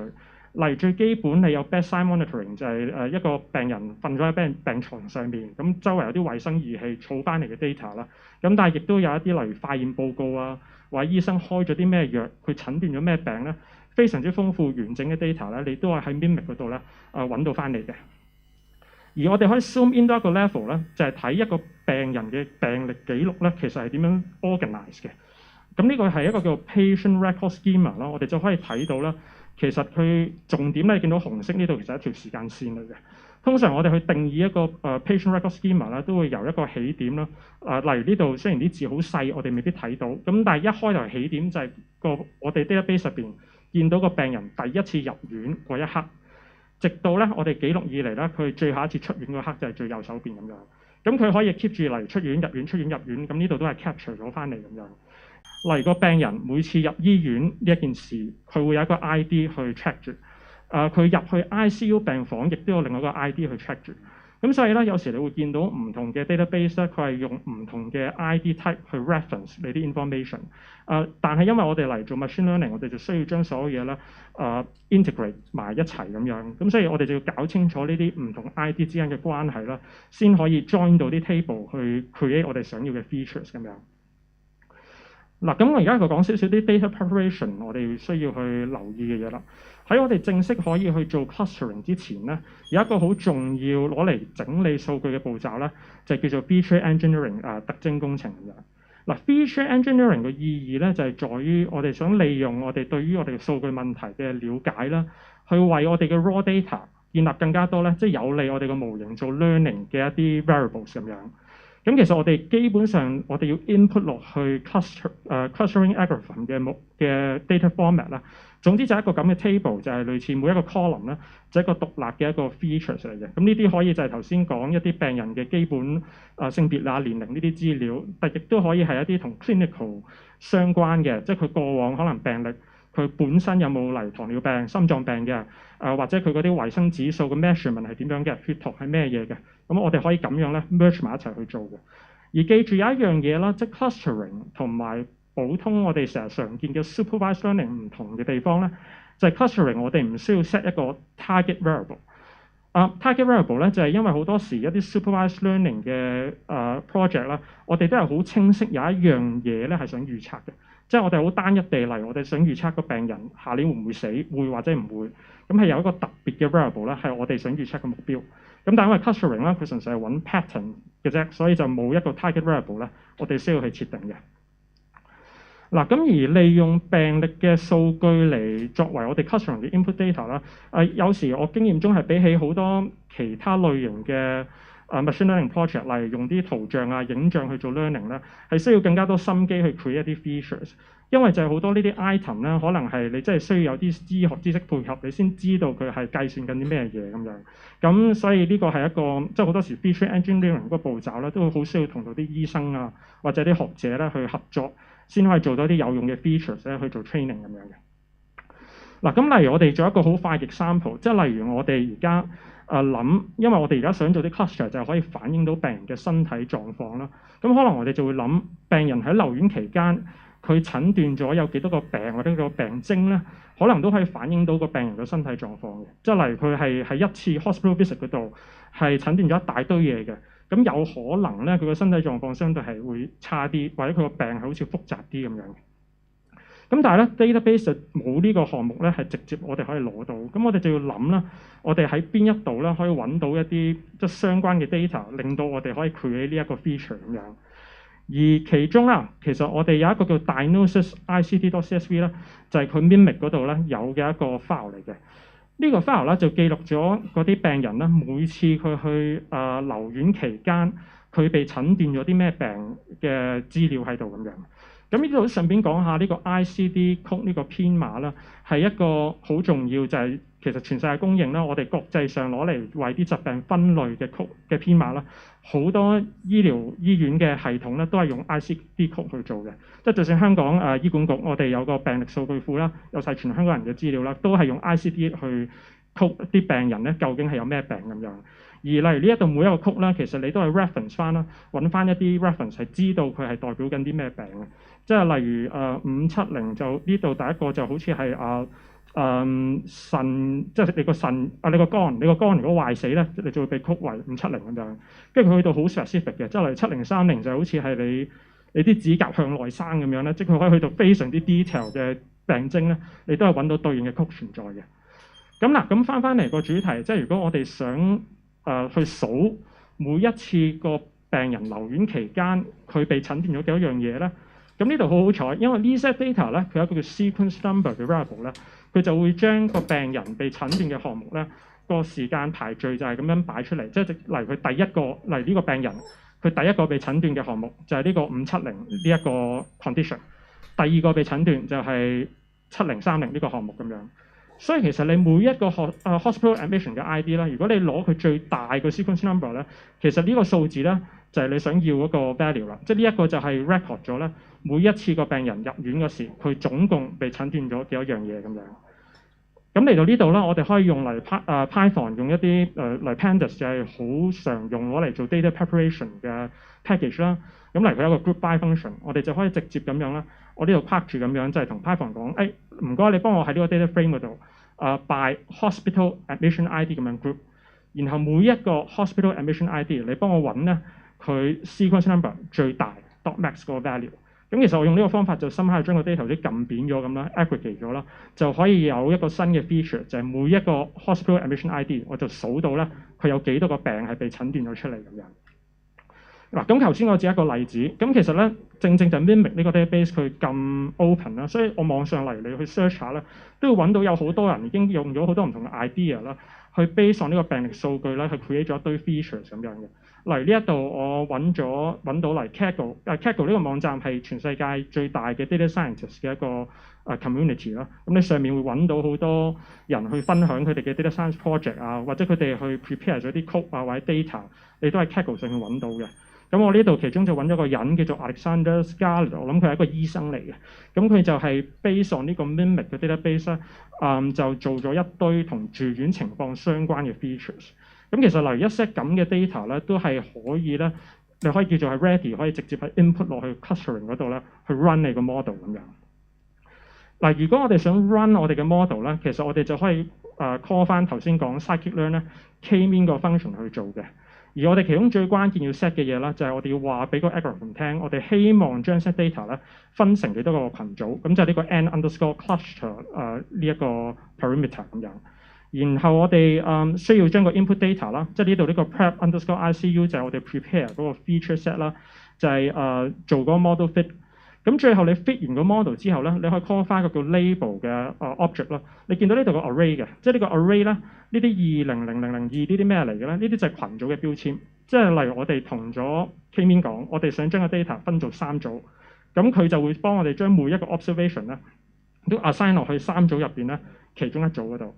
而我哋最後嘅應用咧，其實呢個就最關鍵嘅位，就係我哋 base on 呢一啲 algorithm 幫我哋 label 觀察啦，係了解下，其實我哋可唔可以利用一啲呢啲癌症病人嘅臨床特徵，將佢哋分成唔同群組，咁例如佢哋嘅死亡率會唔會再有一個分別喺度咧？咁我哋會唔會幫到我哋去了解有啲咩人咧係更加需要去 monitor 得closely 或者係特別需要照料嘅咧？咁而呢一個 research 咧，亦都係根據咧 mimic 嘅 database 去做嘅。嗱，一開頭咧，有時你可以做一啲簡單 visualization， 即係例如你 run 完個 clustering 之後咧，你做啲 scatter plot， 咁其實用啲唔同顏色咧，你都可以 somehow visualize 到咧嗰4個群組嘅分佈嘅，即係你見到呢度有4隻顏色啦，就 refer to 嗰4個唔同 cluster。而通常咧 ，based on 呢啲 cluster 嘅 result 啦，我哋就可以咧做一啲好簡單嘅 summary statistics， 就係真係透過啲最基本嘅，例如計 mean 平均值、median 中位數。或者去砌一啲 frequency table，去計下啲 percentage 咧，去先了解下咧唔同群組之間嘅特性先。例如呢個研究團隊啦，佢就做咗一個咁嘅 table 啦。你見到佢呢度打洞咧，每一個 column 咧都係 refer to 其中一個 cluster 嘅。而左手邊就有好多唔同咧，佢攞嚟描述呢啲 cluster 咧嘅一啲 variables 咁樣。例如你見到 age 咁樣啦，age 你見到好明顯啦。cluster 1、2、3咧，佢哋平均年紀都係差唔多嘅，即係都係64歲左右。咁但係 assign 咗 cluster 4嗰班人咧，就係平均老啲嘅，接近70歲咁樣嘅。而例如有時我哋 combine 埋一啲唔同嘅 variable 啦，我哋都可以為呢啲唔同嘅群組咧去做一啲描述嘅。例如我哋再睇下低 admission type 咧，就係講個病人咧係 emergency 緊急情況入院，定係 elective 佢係排期主動咁樣入院嘅。而 service provider 就係講咧嗰個病人入院係做手術 surgery 啊，定係唔係做手術，純粹一個 medical 嘅 case 咁樣。咁其實你例如 based on 呢啲 variable， 你都會見到一啲 pattern 喺度喎。例如你見到一啲排期入院嘅病人啦，佢主要都係堆咗喺咧 cluster 1嗰度嘅。因為你見到 elective 呢一度啦，佢呢一個係個 count 啦，而括弧入邊係 percentage， 即係就係講緊96.3% 咧被 assign 咗係 cluster 1嘅病人咧，都係排期入院嘅。相反 cluster 2、3、4呢3 group 人咧，大部分都係由一啲咧緊急情況入院嘅病人組成嘅。所以例如我哋 combine 呢兩個 variable 咧，其實我哋都可以睇到咧個 algorithm 就將一啲咧排期手術嘅病人咧擺晒 cluster 1嗰度，緊急手術嘅病人咧擺 cluster 2。而3同4咧都係由一啲係緊急情況入院，但係唔使做手術嘅病人咧組成嘅。除咗我哋睇呢啲 variable 啦，去描述我哋 cluster 之外咧，我哋亦都可以睇佢哋後續嘅健康發展嘅。例如呢一度啦，最底呢兩個 item 咧就係一啲 outcome 嚟，就係睇例如個病人住院住咗幾耐，同埋佢哋住院期間死亡嘅人咧，即係個百分比啊同人數有幾多咁樣。咁呢度你會見到啦，例如 cluster 4啦，佢哋平均留院嘅日數同埋佢哋住院期間死亡比例咧，明顯係比其他兩個 cluster 為高嘅。咁所以就係 cluster 4呢一班緊急入院但係唔需要做手術嘅病人咧，即係反而係更加我哋需要去 mon 得高啲嘅。即係所以如果有啲病人被 assign 咗 cluster 4咧，可能我哋嗰個 healthcare plan 咧有機會會同其他 plan 有啲唔同咁樣。嗱，咁簡介下，即總結下少少，就係呢啲 clustering 嘅結果喺研究上嘅應用啦。咁當然頭先睇咗，佢可以幫我哋去研究唔同呢啲 group 一啲唔同病人組別嘅特性啦。然後佢可以幫我哋揾出一啲新嘅 define 病人嘅方式啦。最後咧，我哋就可以透過呢啲特性啦，去設計一啲好針對性嘅臨床指引或者醫療政策咁樣嘅。而除咗一啲研究性質嘅應用之外咧，佢亦都可以咧去攞嚟做一啲系統開發咁，尤其是例如係一啲推薦系統 recommendation engine 咁樣。咁呢一度咧就我哋即係 Combo Kit Startup 其中一個即係 machine learning 嘅一個 implementation 嚟嘅，因為我哋主要就係 focus 喺啲小朋友嘅健康嘅 data 上邊啦。咁所以其實我哋即係透過 app 啊，同埋我哋 business 好多唔同 channel 咧，我哋就收集咗好多同小朋友健康相關嘅數據。而因為我哋去定義小朋友嘅健康狀況呢樣嘢係一個好複雜嘅議題嚟嘅，即係佢唔係一個好單一嘅病，即係可能有啲小朋友佢講嘢係叻啲，咁但係佢手腳協調係渣啲咁樣，咁有好多呢啲，有好多嘅 research paper 同埋 project 啦，都係 based on 呢個 mimic free 去做咗出嚟。咁亦都係因為大家有一個大家都一齊睇到嘅 database， 咁所以亦都鼓勵咗好多溝通，就係我哋可以有一個共同語言咧，去諗下咧，即係病歷嘅數據有啲乜嘢研究啊，或者應用開發係可以做到嘅。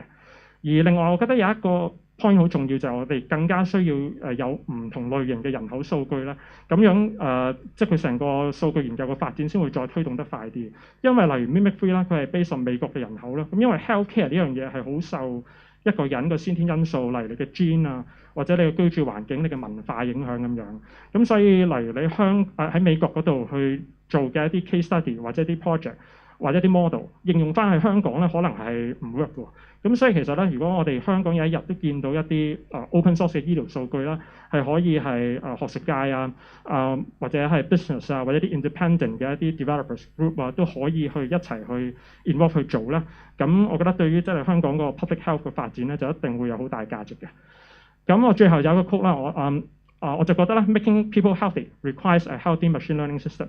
即係有時我哋嗰個 machine learning 嘅技術嘅個 implementation 係咪真係改善到人嘅健康咧？未必係單純話啲 algorithm 係咪好精密啦，或者係咪用一啲非常之新嘅 algorithm 咁樣？其實我哋嗰個 data flow 個流程啦，即係如果我哋 prepare data，我哋 collect 到啲 high quality 嘅 data，我哋有好多人一齊合作，揾到一啲好有用嘅 features 咧。咁其實一個咁嘅 machine learning system 咧，都會做到一啲好有用嘅 output 啦，係可以幫到我哋一般人嘅健康咁樣嘅。咁我今日嘅 talk 嚟到呢度啦，咁多謝晒各位。咁有咩問題可以問我嘅 ？Thank you。係。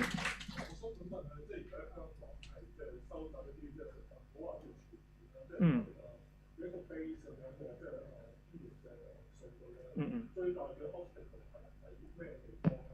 因為譬如話，即係香港都有啲醫院基本上同大學係即係有連結嘅，亦都而家開始有啲大學係有專門嘅研究醫院。即係就算我哋唔好話係全面收集，咁理論上佢哋研究型嘅機構 analyse 晒啲 data 之後，佢都應該有啲地方可以即係俾到即係學界或者業界去用啦。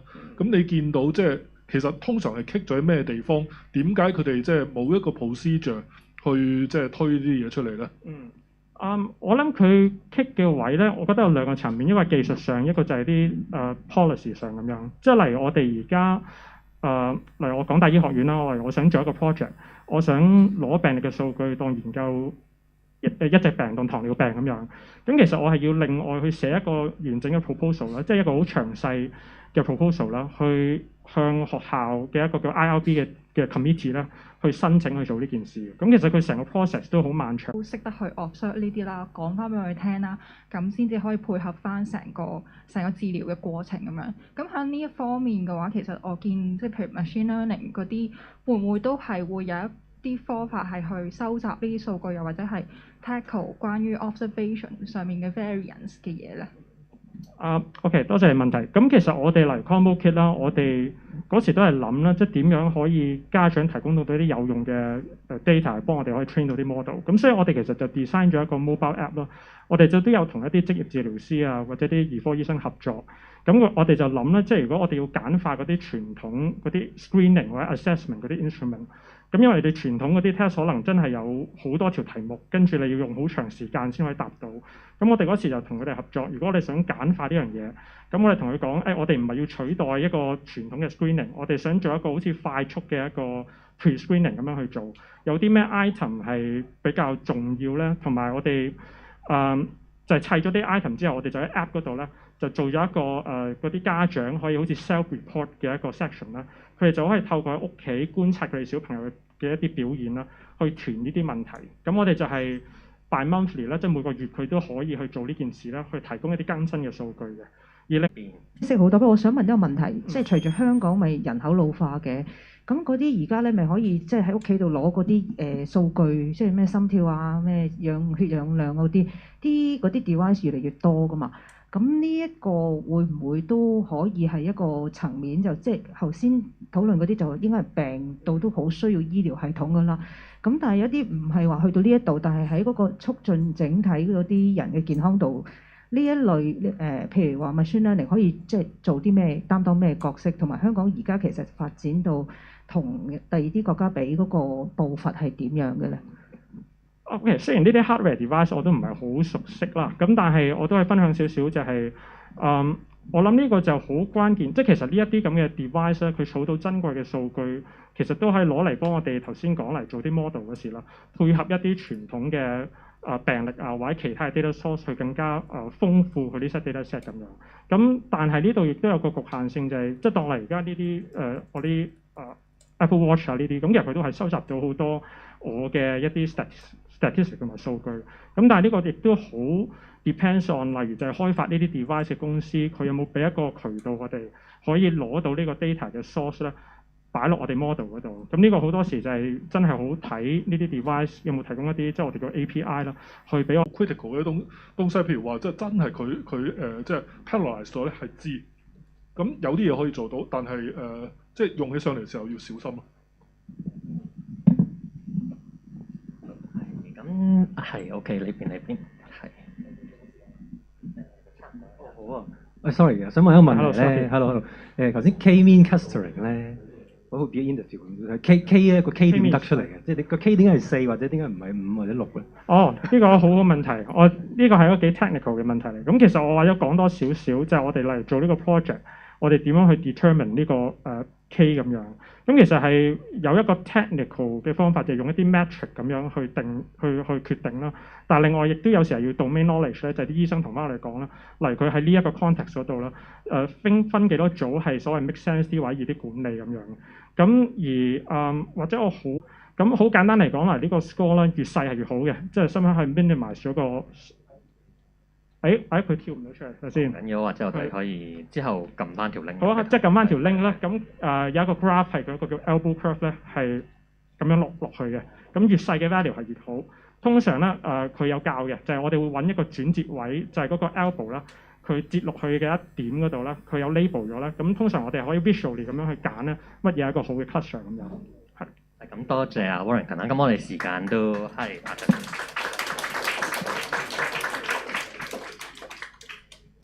係咁，多謝 Warrington 啦，我哋呢個 session 就去到呢度啦。咁下一個 session 就係5分鐘後搭9啦，就係講呢個點樣喺 Jupyter 嗰度 run out 同埋一啲 MATLAB GUI 嘅 program 嘅。咁有興趣嘅參加者都可以留低啦。係，多謝晒。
young kids. He holds a PhD in economics from the UC Berkeley. We welcome Dr. Chow. Thank you. All right, so today I'm going to talk about managing R and MATLAB graphical user interface environments in Jupyter. So when I submit this topic, Scotty emailed me and asked, like, okay, this is PyCon, right? Why are you talking about R and MATLAB? And the answer is no, right? Yeah, like Jupyter, since I'm managing their environment in Jupyter, everything's in Python, right? R and MATLAB is just the software I'm trying to enable the user to use through Jupyter, right? So what I'm going to talk about is actually not limited to R and MATLAB. It's just that these two software are the most common use of this technique, all right? Okay, first, some background. So in the Department of Economics of CHK, we have this. We have the SCRP computing cluster. It's a mini high-performance computing cluster.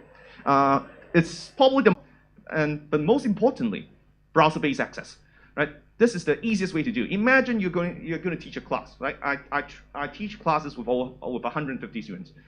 If you're going to use SSH or even remote desktop, you're going to run into a lot of problems, right? So for SSH, no one knows how to use SSH. Like none of the undergrads know how to use SSH. Remote desktop, if they have Windows, that's okay. But if they come in with a MacBook or iPad, or even worse, an iPhone, then they're just gonna sit there for the whole class doing nothing.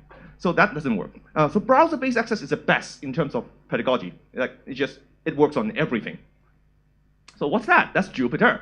Jupyter is probably the most mature platform for such kind of use. Now, isn't Jupyter for Python? Well, no. Jupyter is language agnostic, actually. You actually have native Jupyter kernels for R and Julia, right? So these are actually, there's zero Python code in these Jupyter notebooks, right? Kernels. Like everything is written natively. There are also kernels written in Python for other languages, such as MATLAB and Stata. So these are actually, the kernel is Python, but it just calls the software to run the code on those software. Right, so these all use the Jupyter Notebook interface, right? And what if the user wants the language native GUI, for example, RStudio? Well, that's where Jupyter Server Proxy comes in. Now, let me just, for a brief moment, demonstrate what we have, right? So this is our what we call a login node in a cluster. So this is a public accessible URL. You click on Jupyter.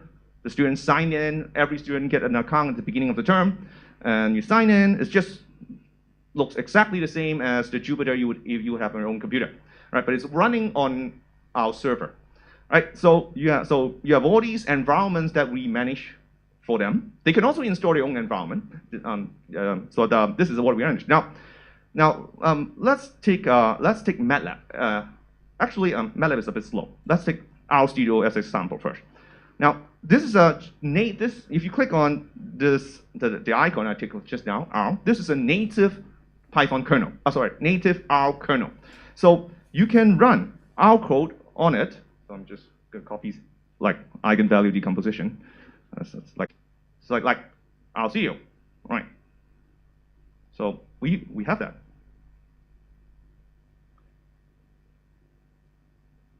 Right. So this is an RStudio launched within Jupyter. RStudio itself is browser-based. In fact, you don't have to do this for RStudio because RStudio does have multi-user login feature in the open source version too, if you want to, but not for MATLAB, right? For MATLAB, if you want to run MATLAB over a browser, it doesn't have any built-in mechanism to manage a multi-user environment. So you can do it in your own computer, but if you want to do it over the web, then it's not something that is built in. So you need something else to handle the user login, right? MATLAB itself, it takes a long time to launch, even if you're using it natively on your computer. But it does work. That's for the software to work like this, it has to have a native browser-based GUI because Jupyter Server Proxy is just a proxy. It doesn't actually create the interface. It's not VNC or anything, right? There must be a native browser-based GUI like RStudio. Furthermore, The Jupyter Server Proxy only provides the app launching and communication framework. It's a framework. The actual launch command needs to be separately implemented in a Python package, right? So you can think of this is like a lower level thing, right? Then you need to build on top of it. And how does that work? Right. So generally, what you need to do is to write a proxy package, like a Python package that implements how the application is supposed to be launched, right? So the package really, it's very simple. You'll see in a moment in the examples I show you. All it needs, the most important thing it needs to do is to return a dictionary, a Python dictionary, that contains the command to launch the instance of the software. And because this is so why does it has to be a Python package? Because the way Jupyter Server Proxy knows that there is something that needs points in the setup.py of the proxy package, right? So that's why every time you want to add this new thing to your Jupyter launcher, right? Then you have to write a new package because you need setup.py to have entry points, right? I'm going to show you in a moment how that works. So we're going to take a look at two examples. Jupyter R session proxy that handles R, and Jupyter MATLAB proxy that handles MATLAB. Now let's take a look. Right. Okay. So right. Now this is Jupyter R session proxy. This is what you would install if you want to run R Studio in Jupyter. Right. If you just want R, you can just use the native IR kernel, which, as I said, launches a notebook. But if you want R Studio, the whole GUI, then you need our Jupyter R session proxy. The code is extremely simple. First, setup py. So setup.py. Okay, the only thing that's most important is actually, as I said, there must be an entry point. The entry point for Jupyter Server Proxy servers that points to the module and the function that actually returns the command to launch the application, right? So Jupyter R session proxy setup R server, right? Let's take a look at that. That's here.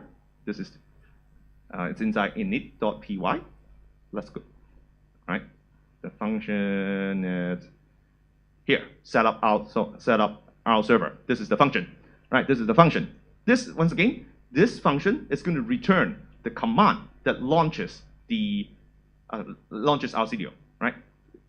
All right, so most of the things it concerns is finding where R is, right? Finding where R is. It then returns a dictionary, right? So it's going to return server process, and server process is a Python dictionary. And this dictionary has several things it has specified. The most important of it is command. Pretty much all the other things you don't need if you don't want to. But command is necessary because this is where it returns the location of RStudio, right? So it returns this function that in turn depends on other things. Basically, you have to have the mechanism to locate where RStudio is. If you want, you can hard code this, right? I mean, that would probably only work on your own computer, but you can hard code it if you want, right? It would work, right? So that's for R. So you see, the code is actually extremely simple because it's really just one single file in this whole thing, right? Besides, you need setup.py and then just one file that returns the command. Now this is MATLAB, right? Same idea. You have setup.py. You have setup.py. Setup.py must. So there are a lot of other things, but once again, the most important thing is there must be an entry point for Jupyter Server Proxy servers. Right? This is necessary, and once again, it needs to point to the function that returns the command to launch MATLAB. Right? Now for MATLAB, it's a bit more complicated. So MATLAB, if you type MATLAB, it's not like going to launch a web GUI, right? If you type MATLAB, it's like a graphical user interface that pops up its own window. So MathWorks, which is the company behind MATLAB, have a separate thing that you can install called MATLAB Proxy, not Jupyter, MATLAB Proxy. MATLAB Proxy allows you to run MATLAB on a browser. With that, you have the ability to run native MATLAB, to run MATLAB GUI or RStudio through Jupyter. Now, once again, the reason why you have to do this is that you need Jupyter, right? If you're running on your own computer, you can just directly launch RStudio or directly launch MATLAB proxy. The reason you do that must be you need Jupyter. And most of the time, once again, it's because you're in a multi-user environment. In a multi-user environment, especially if you want them a way to access, then Jupyter handles user authentication plus resource management. Because these programs, MATLAB and RStudio, are now under Jupyter single user server's control. If you're using, for example, you're using system desponder, the system desponder, you can actually limit the amount of resource, like CPU, RAM, that is used by each of these programs, right? Natively, at least the open source version, don't have these features for RStudio and MATLAB, right? There's no way to control how much they use. Right. Okay. All right, so on a computing cluster, it's actually very common to have multiple versions of a software available, right? This is very important for research because we want things to be replicable. So you actually sometimes, very often, freeze the versions of stuff you use. How do we implement that? Now, let's first talk about native kernel, right? If you're using IR kernel or any Python kernel, it's actually very simple, right? So for native kernel, like IR kernel for R, what you have to do is that it's all native R. So you just launch the version you need a Jupyter kernel, and then install the native package. So first, let's say I have R 4.2. I'm going to launch R 4.2 and use the native command in R to install IR kernel. Next, launch the different version of R. This time Microsoft R Open. Run the command again. Remember to give it a different name, right? Otherwise, it's just going to overwrite it. But as long as you have a different name, then now you would see 2 R version under your Jupyter launcher, right? But this is for native kernels. Next, for kernels written in Python, that's even simpler. Just create new virtual environments, right? Just like any Python kernels, right? The only thing that's a bit more complicated is if the kernel actually needs to locate the software, like Stata, and it uses path to do that, then you would have to modify path, right? That's the complicated part. Now you can use conda develop. That will be the easy way. Conda develop, just add the path, and that will be done. But you can also use a shell script to do that, right? You would have to manually create something inside activate.d and deactivate.d to manually manipulate path, right? This is kind of like what conda does, right? When you conda have add things to your bash RC, that adds conda itself to your path, right? The same idea. If you want to do this, you would have to do that too, right? But so this is probably harder, but it can be done, right? It can be done if you need to. What about the proxy packages? Now the proxy packages makes things complicated because it's so dependent on setup.py. You cannot modify setup.py afterwards, right? Which means if you want multiple versions, you would have to have multiple packages. And they don't make it easy. Well, they don't make it easy for you. They can make it easier, but they don't. No, it seems like an afterthought, right? So what you need to do is go to GitHub, fork those packages, right? Just fork it, mix several changes, right? So, okay, so what do? First, go to GitHub, fork it. There are 4 things you might have to modify. First, setup.py certainly have to be modified. The thing you have to modify is the Jupyter. So entry point equals to Jupyter server proxy servers. So there's something equals something. The thing that's on the left-hand side of the equal sign, this is the URL. It's going to be the URL, like this right here. You see this one? RStudio, or here, MATLAB, right? MATLAB. This comes from here. So this must be unique. This must be unique for every version of the software, right? Basically, actually, it has to be unique for every proxy. right? Because the user might, just like what I'm doing, the user might launch RO Studio, launch MATLAB, and MATLAB version 1, MATLAB version 2 at the same time. If they have the same URL name, then it won't work, right? So this must be unique among every single proxy, right? So change that. Usually just change it to something reasonable. The module, if you want, can be completely the same. Doesn't have to change, right? So next, inside module colon function, right? So inside a function that actually returns the command, first, you have to modify the path to the software, right? And once again, as I said, you can hard code this if you want, right? For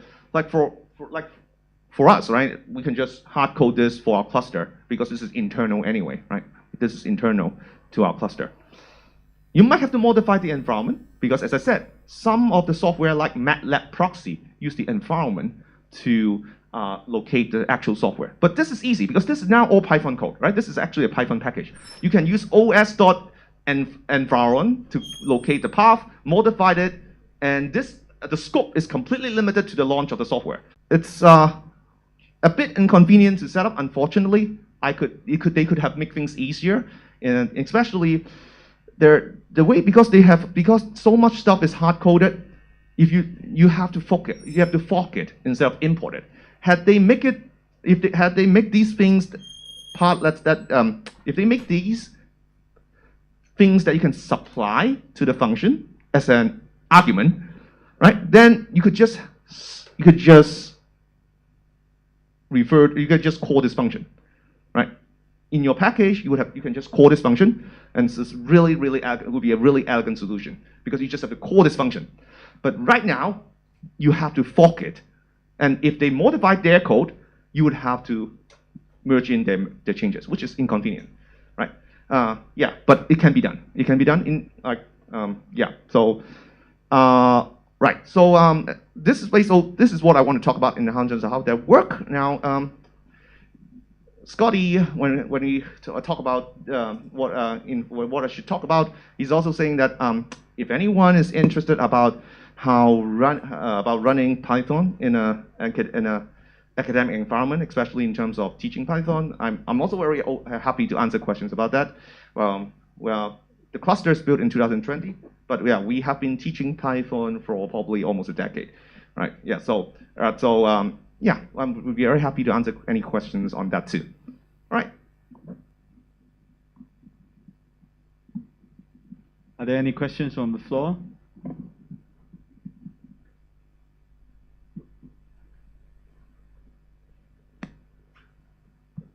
What other languages other than R and I guess MATLAB is appropriate? I guess is suitable for right. Now, the questions from the floor. Thank you. What is the most challenging part when you set up R and MATLAB in Jupyter? Okay, so now in general, the most challenging part for MATLAB is the most challenging part for MATLAB is actually licensing, license server. Okay, paid. Right. Okay, so this is something I didn't mention is that if you install Jupyter MATLAB proxy, just like it is, right? Just pip install Jupyter MATLAB proxy. And even if you have MATLAB running, you would find that it's not going to work. The reason is that if you, in the case where you're using a license server like we do in the university, it just doesn't know where it needs an environmental variable set in order to find the license server. And, well, usually the way it works is on your server you would have a license file that points to the location of the license server, and it needs an environmental variable set to find that. The problem is that if you set it in your overall environment, that's often not what's used by Conda, right? Conda does its kind of own thing, right? It might not actually refer to your environment. So you actually have to somehow set it here, and that means once again you probably would have to modify this package. In this package, once again, there is one part besides the command. You can also provide the environment this software needs. So this part this part, there's this get environment function in this MATLAB, Jupyter MATLAB proxy, and they return 3 of them. And they don't have a way, they didn't have a way here for you to specify the location of the license file. So you have to add one more line right here. You have to add one more line. So this is just a list, this is just a dictionary of the environment variable name and then the value. Just add one more line that use the correct environment name. I don't remember what that is, but the MATLAB has a very specific name for the location of the license file. Add that line and everything will work. That's for MATLAB. For R, I think R itself is pretty easy to set up. I think the difficulty of R is actually choosing the version, right? Do you use MRO, Microsoft R Open, which is still on 4.0? Do you use the newest version, 4.2? Do you use the version from the official repository of your Linux platform? But that is usually not optimized, right? So for us, for example, we compound way of tricking it, which doesn't work in a new version. In a new version, there's another way of tricking it, which doesn't work in the old version. So you have to know the linear algebra library well. That's the hard part. And that's why we have this service. We handle all of that for our researchers and students. They don't have to think about it, right? We just make sure that everything is optimized. They just have to run it. So that saves a lot of time. They just concern about their actual research, and we handle the technical details, right? We can take perhaps one more question. Forgive me, this question is offensive. How reliable is this setup?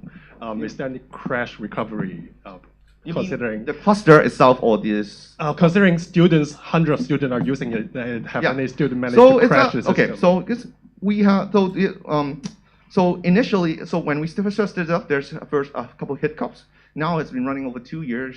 Yeah, now we still have a lot of the things that you're not supposed to need, right? This has to be redundant. We have daily offsite. We have hourly on-site backup and daily offsite backup to free redundancy zone on AWS, right? So once again, as an individual user, that would be too much work for them. But for us, obviously, we do this once, and it's automatic for everyone, right?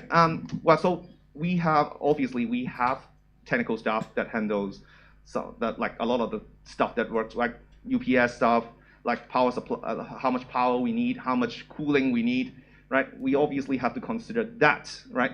So initially, as I said, when we first set this up, we did have a few crashes. What are the reasons? First, initially, when we initially set this up, we have a very small budget, right? This is a new project.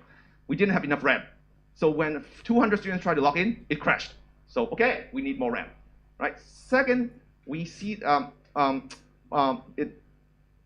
when you run so calculating the power in this is actually really important, because as we add more GPUs and more cores, right, we are using a lot of power. So initially we just kind of using wall sockets, even though we use multi. Right? So if you have a very small setup, maybe you don't want to do it. But as you grow bigger, maybe you do. On the other hand, co-location also makes, besides being expensive, is that you don't have as much flexibility in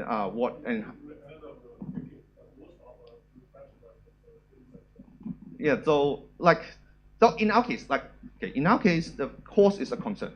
In CHK, co-location is actually quite expensive, right? So it easily exceeds the cost of your hardware if you want to rent a server rack in the data center, right? So that would not make it would not be easy to convince your boss to pay that much money every single month, right? Because would say, well, we don't need this anymore, right? Then yeah, that's a restriction we have to deal with in reality. Is that how you convince people to pay this money? But it's pretty reliable. The thing about a cluster is that everything is commodity. We have double everything. If something fails, just switch over, right? Are there any more questions from the floor? If not, I think we should thank Dr. Chow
Okay, so that was about why I'm here, why am I speaking about healthcare.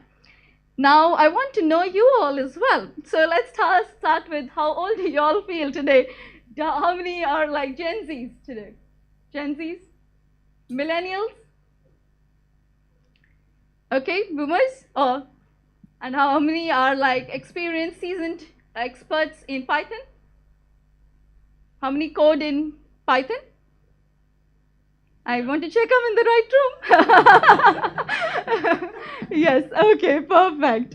So, but one thing that I know that we all felt very frustrated with this pandemic, locked in and feeling I want to go out. Everybody, even the introverts after, were enjoying. I mean, personally, I am one. But at the same time, there were some frustrations about, inefficiencies that we could all see in the system and we all wanted to solve. So that's where this topic comes for you all. Before that, okay, so did you know, before coming here, I was just checking the statistics about Hong Kong and the data that the government publishes every year. And I realized that the 80% of the people who are detected with chronic diseases are above 40.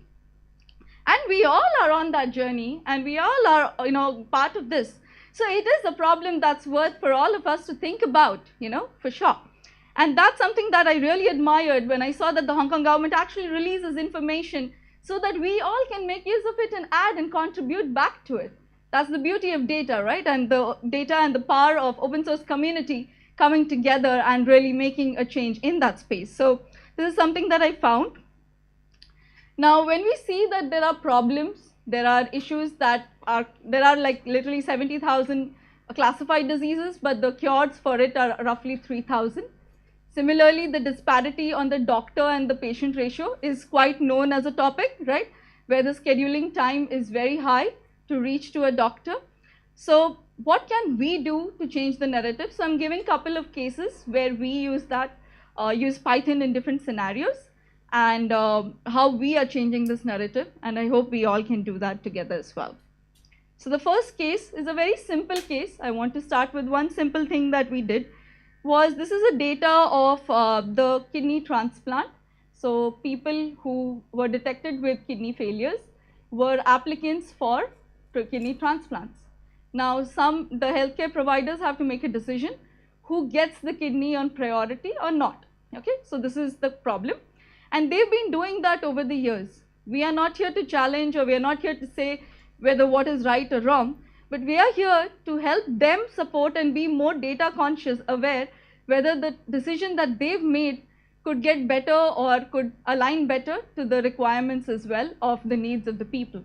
So what we did was, these are the list of patients, the information about how many times they've gone through dialysis, what age, what are their performance parameters in terms of the blood reports, and whether the transplant was allocated for them or not.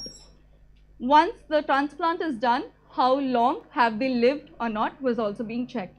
So something very simple when we started with this problem was to check whether the decision making was, matching the pattern in a uniform way. So we just used a decision tree classifier, and we just fit the information of what they've been doing to check whether they are able to create a win-win scenario for majority of the people who are getting transplants. Are they getting transplant at the right time? So for example, a renal patient goes through like the kidney journey like for over 10, 11 years. And if he's getting the transplant in the information.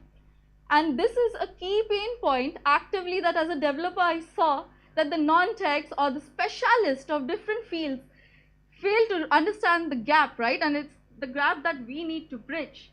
And that's where, when we use graph databases, the clarity of understanding that information, the information retrieval, gets a little better. And that is why we chose to use Python with a graph database so that you could populate information in a better way. I'll show you all how.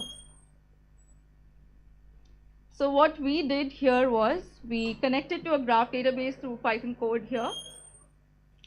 Before that, internally we have populated information on how investors are funding different healthcare institutions. So So I haven't populated information in the CSV, which is basically an investor's portfolio of 500 companies that they invested upon. The complaint as you and me as consumers is, okay, I want better treatment for nerve damage, for example. Is the funding going there, or not? Is funds being actively allocated or not? Do we have transparency? All right. So many a times, do we have transparency on, so say as a woman, I know that there's a lot of period pain issues and a lot of endometriosis issues.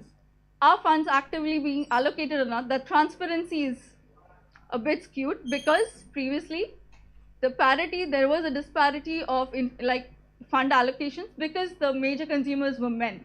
And the demand, or women were going through this, that information was not really put out there.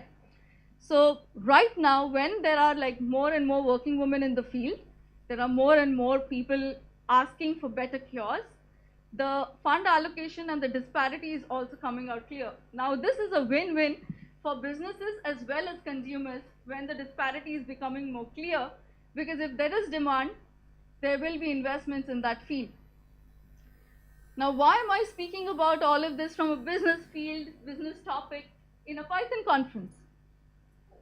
Why? How many of y'all are consumers directly or indirectly of healthcare? We all use healthcare, right? Like here, yeah, this is a better view. So what we've done here is, see, the center is chronic kidney disease. It showcases the cluster of information of all the research clinical trials that are going on the renal space. It actually clusters them and then associates them with the institutes that are working on them. Why this is useful here is that you can literally use the talent of one research area with the other as well. Now, if somebody is already working in diabetic neuropathy, and the similar kind of information can be shared with another vertical in diabetic renal care as well, then that cross-pollination of information can actively be done. That kind of information exchange is not happening right now. Why? Because whose benefit? Who is going to pursue it? Consumers, right? Because we can actually make sure that the information is understood and heard a little better by providing those small tools of clustering information together, showcasing it to doctors. So for example, I've heard that the ratio of doctor and patients are very skewed here as well, and to build solutions for consumer centricity for just the benefit of the consumer. When people run businesses, they worry about survival. They worry about surviving the business. But when the consumer centricity comes from a developer point of view, then you can solve those problems from a very consumer-centric point of view. And why I asked different industries, and when I spoke about automobiles or air simulations about drones, is because when there were pandemic situations or there were very large natural causes, there were times where there needed to be packages of medical supplied to different areas. Again, check out Carla and AirSim, where you can use Python to create these simulations of movements for transferring goods from one place to the other. So if you can build good algorithms to detect where there are needs of disaster and drop those packages of emergencies, of health packages in those areas, you can again make a difference. So the purpose of my talk here is for you all to think which ideas can really help, and those might be social causes, those might be areas that are really needed. But I think after work, we all need to think at least once a day about what can we do apart from whatever is going on in the ecosystem, especially after the pandemic. One cool fact that I found about Hong Kong government is actively doing is they've invested heavily in the healthcare space after the pandemic and committed over $130 billion right now. Government is doing, identified also that the biggest way of achieving success in the pandemic space is to make sure that we all have a collaborative approach towards solving these problems. And that is where this talk comes into picture, that what can you do in day-to-day life to solve simple problems in healthcare. It could be a classification model that could help your doctor understand his own data better, simple. Second, it could help allocation of funds are happening properly in terms of demand and supply proper or not. It could help there. Third, it could help in better diagnostic information awareness for the doctors, for the healthcare institutions, to make better calls of whether the allocation is right or wrong, whether the treatment could have been better or wrong. That feedback mechanism gets improved as well. But who needs to do it? All of us together. And it has to be a collaborative effort, because the governance checks need to be more people than just one organization, one body, one person at the end of the day. And it's not one person's job for sure, because the demographics, the widespread use, the kind of variations that are there, the information is very diverse in terms of people. Every body is different, every human is different. But how we arrange the information better and provide it in a much better way is what I think we need to work on actively. We used clustering, we used graph databases to make sure that the information is properly visualized and showcased. You can also check out DICOM. It is a data integration standard for communication in medical devices. So CT scans, health, we all are scared that data is misused or wrongly used. So PACS is basically a protocol that helps to transfer the information in a secure manner for communication as well. So do check out these, and because this is a community initiative that needs to happen to make sure that everything is going rightly in the interest of the people. And that is where my goal, which aligns with the United Nations Sustainable Development Goal 3, that we must all achieve universal health coverage and access to quality healthcare. And how? We all are the future, and we all are going to do that together. So that's basically the goal. What I'm personally doing, it's a shout out to everyone who requires renal health. So renal patients, we are calling volunteers. Volunteers do include a large number of developers, researchers. We've connected people who are doing clinical trials, and we are making sure that the matchmaking of clinical trials and the information is matching rightly, so that there are more and more people benefiting as the last option. When they require a clinical trial, they should get it. So that's what we've been doing actively. So welcome to join this initiative, which is called Usha Renal Care Foundation. Apart from it, what you can do here is you can contribute your 100 lines of code and attempt to save a life. You can check out the projects and see there are multiple open source projects out there which you can contribute to. So instead of checking out them all, you can write those 100 codes and you can make a difference. And that satisfaction with which you sleep that day would be something that would save a life together. So contribute your 100 lines of code and save a life. I'm here around in the healthcare space actively working. Pythonista is first, so always will be working codes at night and running a business and entrepreneurship towards social impact. Yeah, so you can find me on LinkedIn, and happy to build a bigger, better community towards saving lives together. Cheers. Thank you.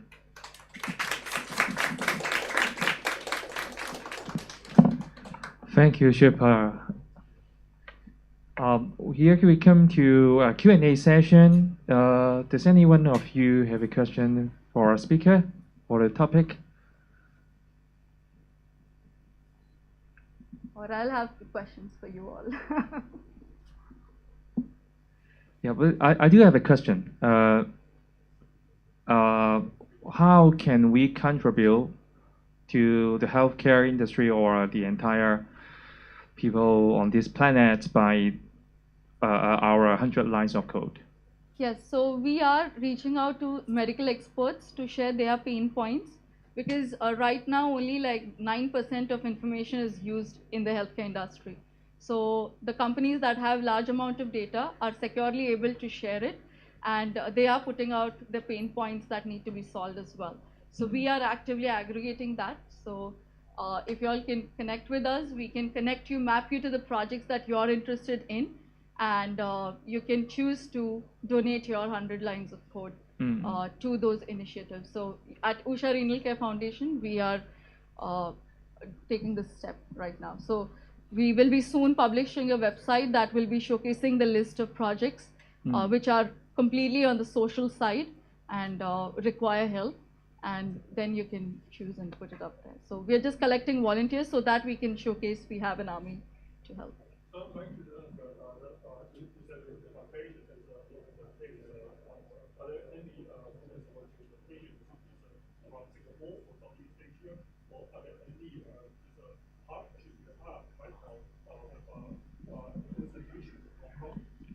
Hong Kong is new to me right now, so exactly like Hong Kong is like, this is my second time here for PyCon particularly. So if there is any institution in Hong Kong that would like to just partner with you, that would be a new start.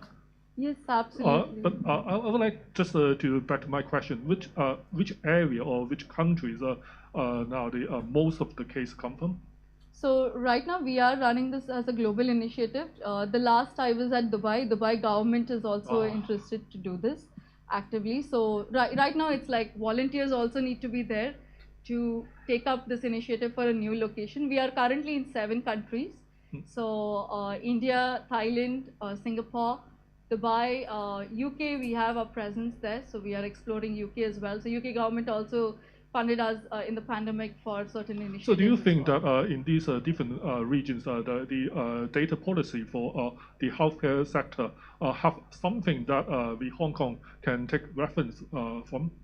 Yes, so that's where the HIPAA Compliance Act 2 and the High Tech Act 2, they are the most recent ones. So the encryption requirements are higher. That's where exactly you all can come into picture as well to make sure that the encryption is really there for the initiatives that are going on, because data privacy governance is the biggest problem. Yeah, exactly. So is it really there or not is a check that's humanly impossible. You know how many telehealth applications came in the pandemic? 390,000 telehealth applications have come after the pandemic. Now, how can the regulators check each and every 390,000 telehealth applications? It's impossible. And that's where we need to create those bots that are like whistleblowing that, oh, no encryption here when you're logging onto a website. As simple as that. So that's where HIPAA compliance, high-tech compliance is there. That is working, like the regulation is put out, but we need to create those code checkers that could check whether it's really compliant or not. And whistleblow if required. It helps everyone in the process. So yes, that would really help. And we as an organization are also actively trying to do the same, that we're checking for every location, can we do cross-border or not? Because cross-border helps both the countries if the information is being shared, but in a secure way, again. So again, it's a public initiative. I wouldn't say that it's just us doing it. I need like 100 more people to vet it together that it's really safe to do it, because otherwise there's no point of doing it. There are businesses, large pharmaceutical moguls already doing a lot of things. So, yes. What are the pain points that Hong Kong sees that need to be solved in healthcare? Just would love to know if anybody would like to share. I think eventually we are in this room. We are Pythonister and contribute to the Python community as well as the global community. And eventually, I know someone from quite industrial background, manufacturing, and eventually our job will actually benefit to the human beings. And that is the goal of our daytime job or nighttime part-time job. So I think any of you, if you can think of that relate your daytime job to the healthcare, connect it together, and then we can really benefit to our human beings and healthcare. Exactly. That is exactly the point. Like during the day, we work in different industries, but I think we have to take something from that and contribute to healthcare to make sure it's stronger and better. Yes. Thank you. Thank you. Thank you, super. So that's the end of our track in this room, but this is not the end of our Python event today. You may continue to join our event on the hall.